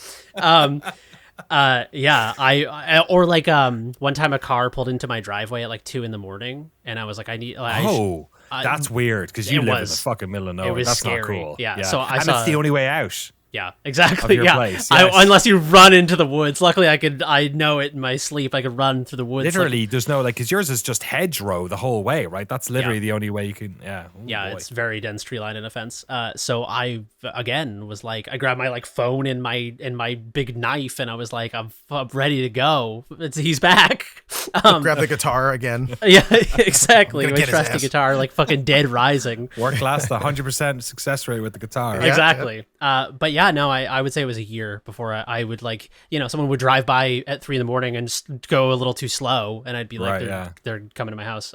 It really is like, I don't know. It's like I didn't have any injury to me. It was only property damage, these crimes that I suffered in the East Bay, but like it really does stay with you. There's like a level of like trauma that comes with it that takes a long time to unravel. And I mean, I still feel a little antsy sometimes. Like if someone pulls into my driveway at 2 a.m, I still feel a little fucked up about it. But definitely now I hear whatever in the backyard, and I don't have to like get up with a flashlight and check to make sure it's not the guy. Yeah, it's wild, isn't it? I think I was used to. I mean, never had someone break in the house and stuff like that. But it was the fear of that. We had a couple of carjackings on our street, and then like broad daylight at gunpoint, and then I was like, oh man, like I got a kid, I can't. Like, if she's around here when I'm like a teenager and stuff, am I going to be just fucking worried all the time? So that's eventually what sort of pushed us out. That, and I've always wanted to live in this town, but yeah, that's a shame. Anyway. Yeah, it sucks, man. Yeah, the other thing to stress about all this is that like I think there are two types of people, or there are many types of people, but there are largely two camps. There's two types of people in this world. I feel like people have these things happen to them, and it makes them think like those people who did that are like bad people. They're like inherently like flawed, evil people, right. Or the deeper realization, which is that like, underfunded social programs, poverty, gentrification that's pushing people out of where they grew up and stuff, that these, people in desperate circumstances cope in different ways, whether that's crime or like falling into addiction, which can lead to crime. And right.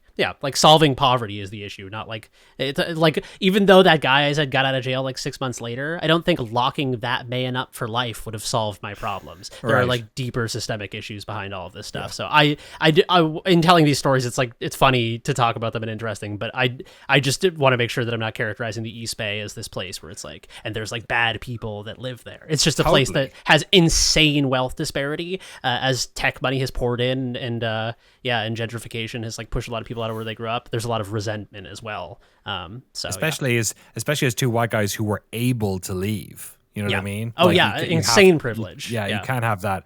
And I'm with you too. Like when I was talking to the barber about that stuff, you get a lot of people in SF for sure, and then up here in the North Bay as well, have a sort of what has happened to Oakland, or Oakland is such a shithole, or XYZ, and it's like what's happening in Oakland is the same thing that's happening in like every city in the country probably, which is the fruits of not having like a decent social state, safety blanket, safety net underneath these places, or not having good,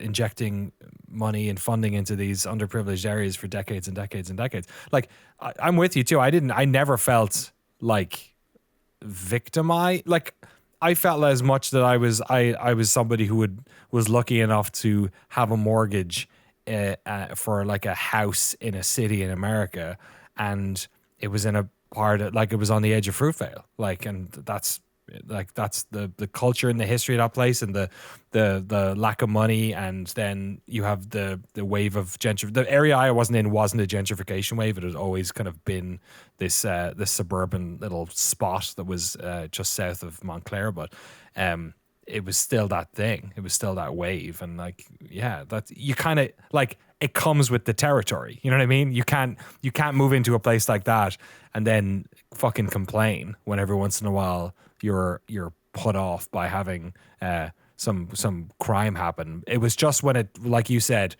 property crime, it's fine. Couldn't give a shit. It's when violent stuff happens and it's not just you that you're worried about anymore. You know, I lived in like really fucking rough parts of London, but it was just me. But what if we're doing this and it's for my kid and wife and everyone who comes visit us? You know what I mean? It's a different story. Of course, yeah. And like the other thing is I saw someone get shot down the street from my house as well. And like, even though it wasn't me, I had a similar experience to when someone got shot in your neighborhood. It's like, it changes the level of safety you feel. You like, until something like that happens before your eyes, you kind of retain this idea that like, I'm relatively safe walking around here. So it just I saw one down in Diamond as well at one stage, and it was you'd hear them and I wasn't so bad, but when you're 5 minutes after it's happened, or it's, you know what I mean, that type of thing, it's like, oof, that's a bit different.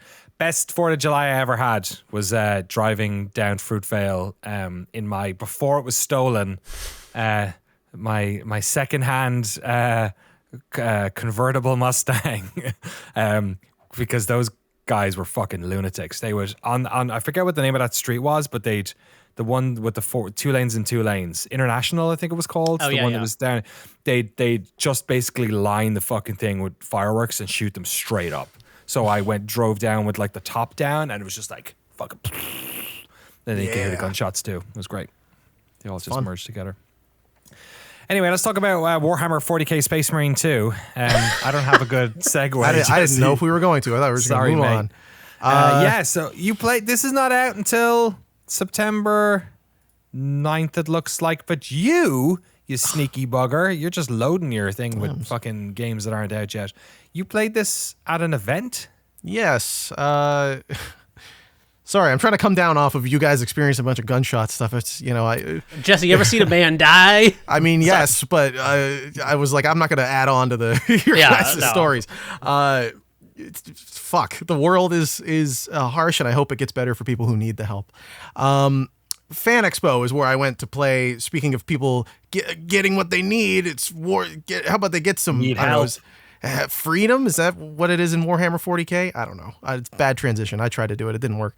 At Fan Expo this year in Toronto, it's kind of like Comic-Con if it wasn't fun. Has like sometimes nothing to do. It's one of those events where it's like Funko Pops. That's kind of it, right? Every once in a while, though, they will have a video game thing, which I'm always excited to see. And this time it was Focus Entertainment. They had Warhammer 40K from Saber. Warhammer 40K Space Marines 2 specifically, yes, was the game that was on offer, and there was a demo for it. It was an hour-long wait in the line and like 10 minutes of the demo. Wow. Yeah, Okay. it's because the demo was so long. They had like 12 booths or something, or 12 machines, but once I finally got to play it, I was like, cool, I am not watching that cutscene for the 9th time that I've just watched all these guys sit through. There's guys from the Warhammer universe having a conversation. I assume they're Space Marines. But it's a third-person shooter. That's it. Have you played? It's like Gears of War. It's like the first one, but it looks better, and it has swarms of enemies. I just want to mention that the reason I want to talk about it anyway was just one, because it looks good. It looks better than the first one. I think that was kind of a base expectation everyone had. In 13 years, I hope so. Exactly. The other reason I want to talk about, I feel like people are maybe a little overly excited for this game. I don't know. Oh, you think so? Did it not reach the threshold of yeah. quality I don't you have were like a ton of expecting? hype or anything. Like I wasn't extremely excited to play it. I saw it was there and I'll go check it out, right? Yeah. I played the first one and it was fine. This one's better than that. But again, Tell us a little bit about it. Like, how linear is it? What are the levels like? It was like a 10-minute What's the demo. moment It's a to moment? third-person shooter. If you've shot at things before, you've shot at things before. You start on a battlefield. You play as one of the Space Marines. You have, melee. You got a chainsaw weapon you can use to hit things that are around you. It's melee attacks. There's like easy combos. They're just, you hit right bumper 4 times. You do a combo. That's 4-hit attack. There's like a special thing you can do that makes you super whatever they're called in Warhammer. I don't know anything about Warhammer. And you deal more damage and you shoot faster. The big sort of like technical selling point for the game, as it's a third-person shooter, is shooting at swarms of enemies. So it's got that kind of like Days Gone thing where there's a bunch of enemies and it's like a huge swarm of things coming at you. But I noticed pretty quickly, maybe it's just game dev brain, maybe I've just played enough of these that I have pattern recognition. I am a human. Where you could see the swarms of enemies weren't like individual AI units. They were like swarms that would go to a spot, and then they would just be a swarm at that spot, and then enemies would kind of spawn from that swarm hole. Oh, So interesting. Okay. it was You sort of could like sort a- of see the puppet strings a bit. Exactly. If you've ever played a game that's a wave shooter, you could like see this is where the wave starts from. So it kind of took the wind out of my sails on that one. But it was just, it's like a linear like Gears of War. It was just like Gears of War 2 or Okay. 3. Like you just walk through the jungle in the second part. Like the first part, you're on a battlefield, the tutorial section. They show you how to shoot some of the enemies, how to focus on things, aim down sights, use your guns, pick up guns. And then the second one was, you just go through a jungle, shoot some enemies, run through, pick up grenades, throw grenades, shoot enemies, spawn, fight. That's it. Very straightforward demo. I think if the whole game, I think people got excited off of like the trailers that got shown off, that have those big swarms and like there's all the enemies in the background running around and shooting, and you can like do melee. Like it looks exciting in the trailer and the bits that they looks showed. pretty, yeah. It looks great. I think gameplay wise, people are gonna play it and be like, oh, okay, it's just this, which is not a complaint. If you like Warhammer, you'll probably have a lot of fun with this. I think the story's probably pretty good from the cutscenes that I Okay. watched 9 times. And the facial animation looks really good, but I think it's just a third-person shooter, and I think people are gonna be a little disappointed when they play it and realize it's just a third-person shooter. Okay. For Warhammer 40K Space Marine 2 out September 9th. Yeah, that's interesting. Thanks. I feel like I didn't have quite a grok on what this was scope wise, but now that you say that and I'm watching it, I'm like, oh yeah, okay. It's like a Darkstalkers, like a Gears of War kind of. Which again, like you said, like if the combat is interesting enough, or if the story is good enough, or it does look very good. I Yes. wonder if that Yeah, would be it looks enough to really get sharp. me. Visually, Yeah. it's nice. Yes, absolutely. Yeah. I'm playing it on great there- systems too. Art direction's beautiful too. Yeah, I have for a sure. Warhammer question, Warhammer 40K question. Oh, I don't know boy. anything You're asking the about right Warhammer people. 40K. Me neither. I know. I'm asking probably the wrong crowd here. Are there? Well, let's answer it anyway. Sure. I think it'll be fun to pose it. Are there hydralisks in this from StarCraft? Because these aliens look. If you go to the I've been Steam Googling page, 2 things now. If Hydralisk. you go, No, literally, that's what they look like to me. Yeah, yeah, I know. this- I do know what those are. This looks like a StarCraft game. This looks like someone took the yeah, Jeremy. cinematics. Yeah, Jeremy. Yeah, Jeremy. Star looks like Warhammer Is- 40K. I don't know anything about Warhammer. Was StarCraft just a Warhammer 40K Warcraft. inspired game? Warcraft is just Warhammer. I guess- Warhammer 40K is fucking StarCraft. Yeah. I guess I always made the Warcraft connection to Warhammer, and I never made the 40K connection to StarCraft. Holy shit! Yes. This is my Phoenix Down moment. Yeah. I don't know, like inspired by, in the same way that like all fantasy shit eventually goes back to Tolkien in some way. Yeah, that's true. But the Yeah. Hydralisk look is very specific, and it looks just like this dude. And I guess I just never knew 40K was the origin point for that. I'm on the Prox, Warcraft Wikipedia page, and I just Control F Warhammer, and it didn't come up. So Oh, I don't know how true that is. No, I'm I just bet that's kidding. they don't want you to know. That's some revisionist shit right there. It's like if you look up Abraham in the New Testament, they're not talking about the previous shit. Yeah, How old is Peter. Warhammer? Ooh, good question. I don't know. 1983. Okay. Wow. Interesting. Okay, cool. 11 I just years didn't know. before Warcraft. Sometimes you Google something like that, and it's like in 1873, Nintendo was founded, and you're like, what the fuck? They made Balatro was inspired by Nintendo. Yeah, they made cards. Hanafuda Whoa. cards. Exactly, yeah. That's what it is. There you go, folks. Warhammer 40K Space Marine 2. It looks like the world's most beautiful interactive screensaver. Can't wait to play it. It's going to be a good time. The games we talked about today are Tactical Breach Wizards, Age of Mythology Retold, Dark Souls 3, Iron Meat, Star Wars Outlaws, Warhammer 40K Space Marine 2, and a commercial for the Oakland Tourism Board. We do have some podcasts here as well. Jesse, thanks for grabbing these. Do you want to read these guys out? Sure, yeah. We got some emails from the listeners, and if you want to send in your own email, podcast@noclip.video to send those in, or you can use our Discord channel or YouTube comments or whatever. I don't know. Carry your pigeons, do what you want. Sure. First one's from Dan, who says, a while back you guys were talking about Outer Wilds. We've done that multiple times. And how much you loved it. It's my favorite game of all time and the first game to unseat Ocarina of Time from that position since 1998. Earlier this year, I played an indie game called Botany Manor, and the style of its mysteries and puzzles totally brought me back to Outer Wilds. It's a much smaller scale game, but if you love Outer Wilds, I really recommend checking it out. Thanks for all the great conversations, Dan. Have you guys played that game, Botany Manor? I had this on my radar because it looked a little bit witnessy. Yes. And I totally forgot about it. So I'm going to go back and check that out. Have you played it? Yeah, I played the demo for it, and I think it's on Game Pass. I'm pretty sure.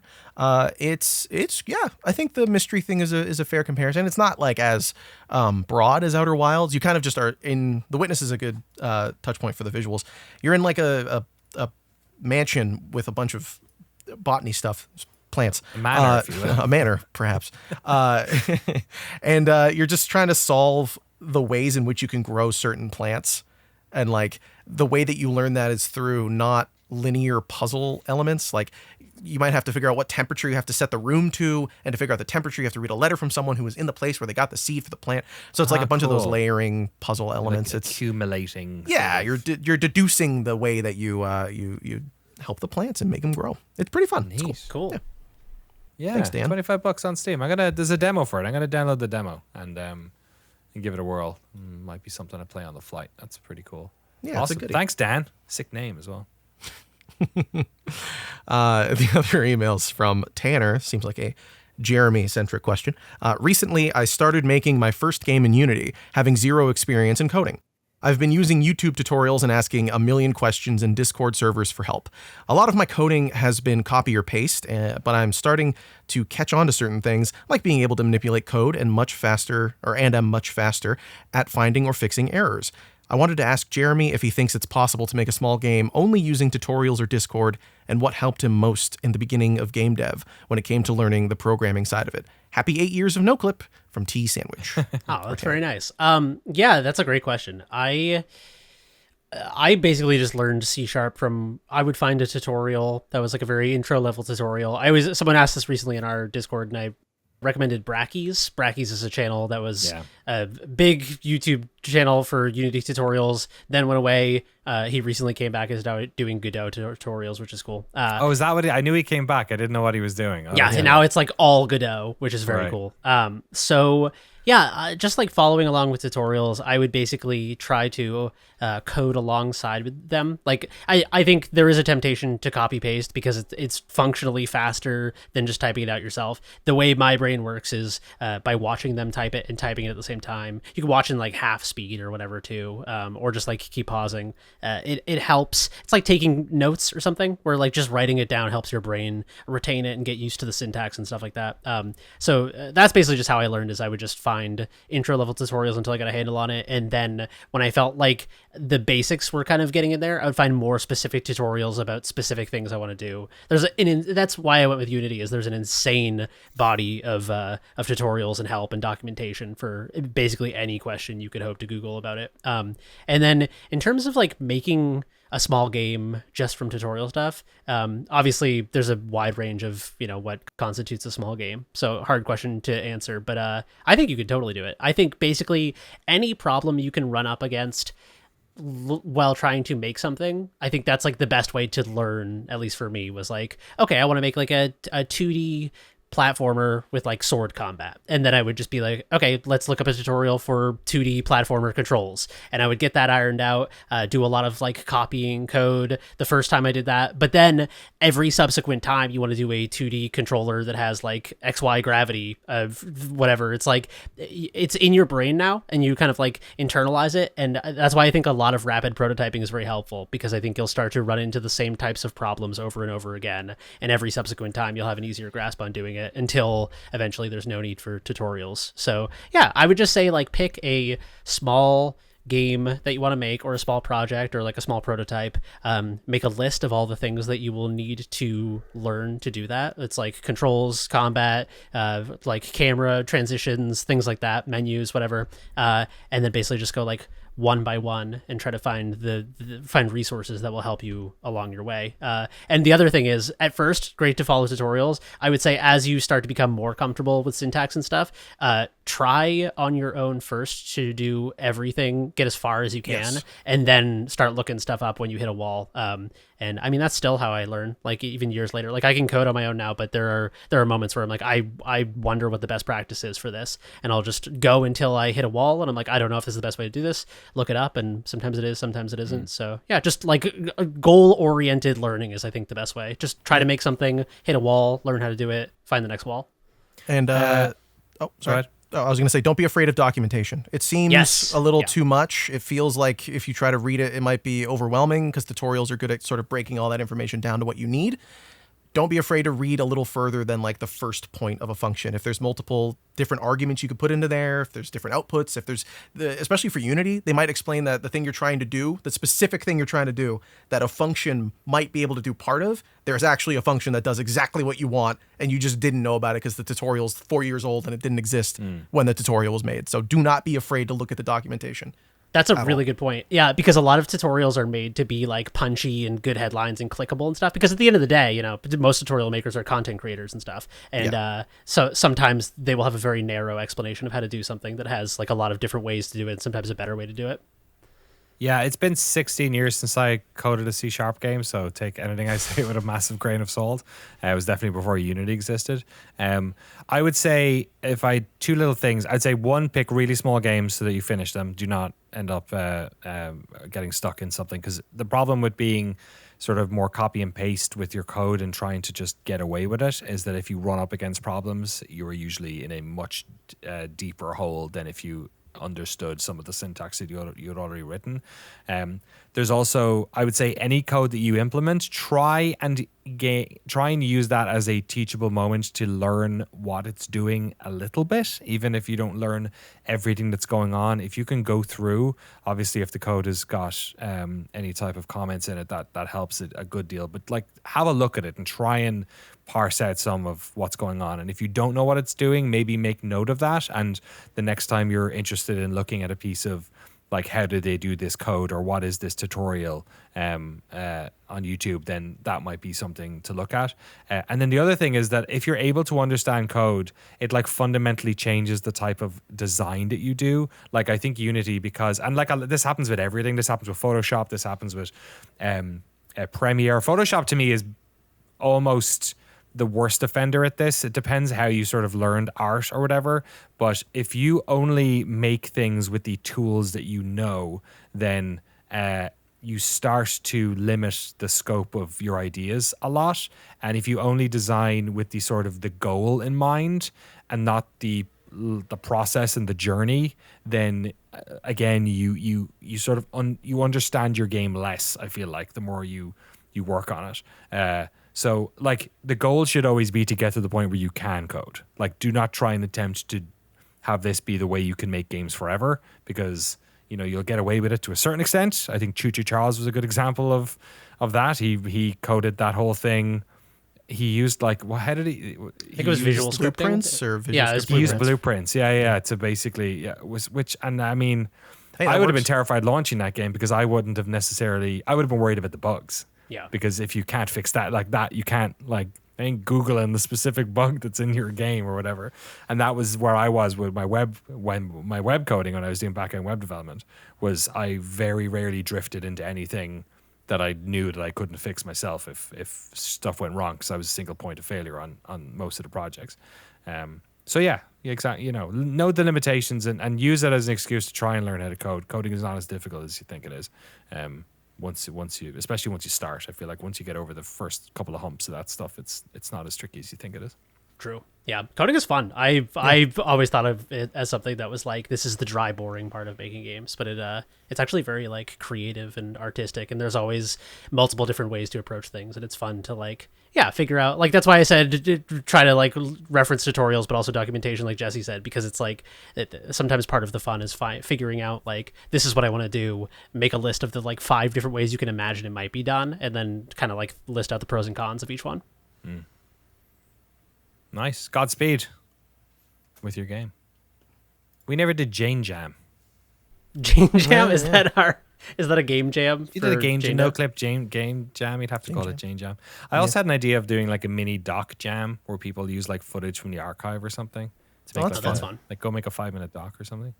I just think it's going to create a wave of people emailing developers saying for this no clip video jam or whatever you'd call it, doc jam, strawberry jam. It'd be funny. Podcast at noclip.video if you want to send us your jam, or if I got the Star Wars 40K thing wrong, don't send us your jam. That's not prison lingo. Don't send us jam if it's jam, but not if it's wink wink jam, if you get me. I'm still cool. Dear Dwyery episode went live earlier this week. Abubakar Salim, I think I was pronouncing him Salim for the past couple of weeks. Yeah, me too. Made sure to fix that for the doc. Great chat with Abubakar about his acting roles in House of the Dragon and Raised by Wolves. Big fan of that show. R.I.P. And of course, his work with his video game studio, Ascendant Studios, and Tales of Kanzera Zhao. Talked a lot about that. It's all happened before they had some layoffs as well. So contextualize that in the episode. But yeah, it's a fascinating conversation, I think, because that guy seems to be very talented at lots of different things, and to be able to have an entire acting career and also just on the side make a video game about the how impacted you were by the death of your father is some real shit. So it was a real pleasure to talk to him, and great episode. Thanks very much, Jesse, as ever, for spinning that one together. Right here on the Crewcast feed. Today we did soft announce kind of, that we are doing a documentary on Dust 2. Did we talk about it a bit last week? I forget. We did, yeah. I kind of gave the rough pitch at the end of the last episode. Yeah. So we're currently in the edit on it because I'm heading out of town tomorrow night. So I'm just doing the last bits. This was Jeremy's project. He did the interview and shot it and cut it. Well, I helped shoot it. And You shot it. I hosted it. A bit. I headed it. You set up the first shot, and I just made sure that it wasn't windy while we filmed in a random field. Some good times. And like I said, if you head over to youtube.com/@nocliparchive, go to the Noclip Game History Archive. There's a bunch of Betacam SP stuff. Has been going up for the next few days. Let me see what I've got in the can. I've got a bunch of stuff. We're going to drip feed them because I lost about 100 subscribers when I just published 8 videos last week randomly, which maybe wasn't a great idea. But there are some goodies. There's some...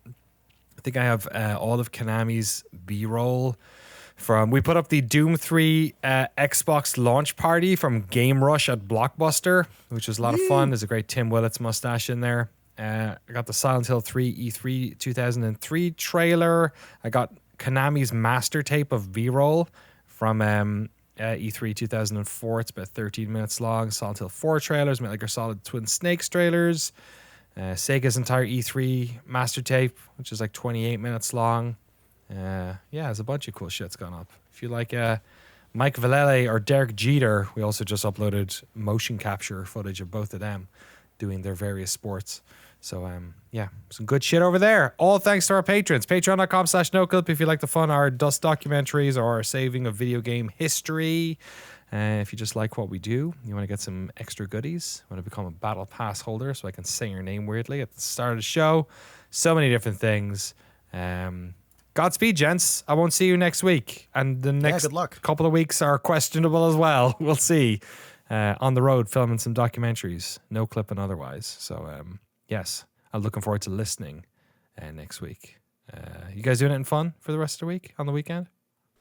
What about you, Jesse? We're going to go watch a movie on Sunday called Sing Sing. It's a new one from, I'm not sure who the director is, but the lead actor is Dominic Coleman, I think is his name.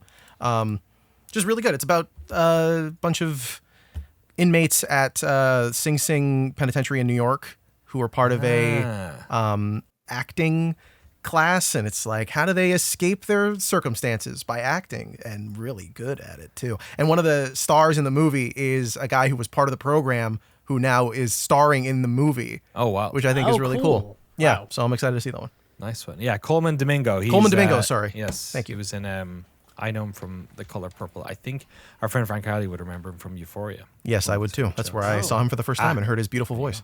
Excellent. I am going to probably just relax a little bit. I've been stressed about like hosting the Dust documentary and writing the script and memorizing the script, and yeah, it's intense for me because it's like it's not usually, it's a reversal of roles. Usually I'm not in front of the camera and like worrying about if my mustache looks stupid or if I memorize the lines. So I'm gonna have a cold beer and play Dark Souls 3, my least favorite Dark Souls game. It's a great idea. You've got something fun to edit next month too. We won't say what it is, but I'm so psyched. Yeah. Oh boy, It's a biggie. That's a good one. All right, off we go. That's the podcast. I'll talk to you guys later. Have a nice time. Play some video games. Bye. You too. Bye. Have fun, Korea. Bye.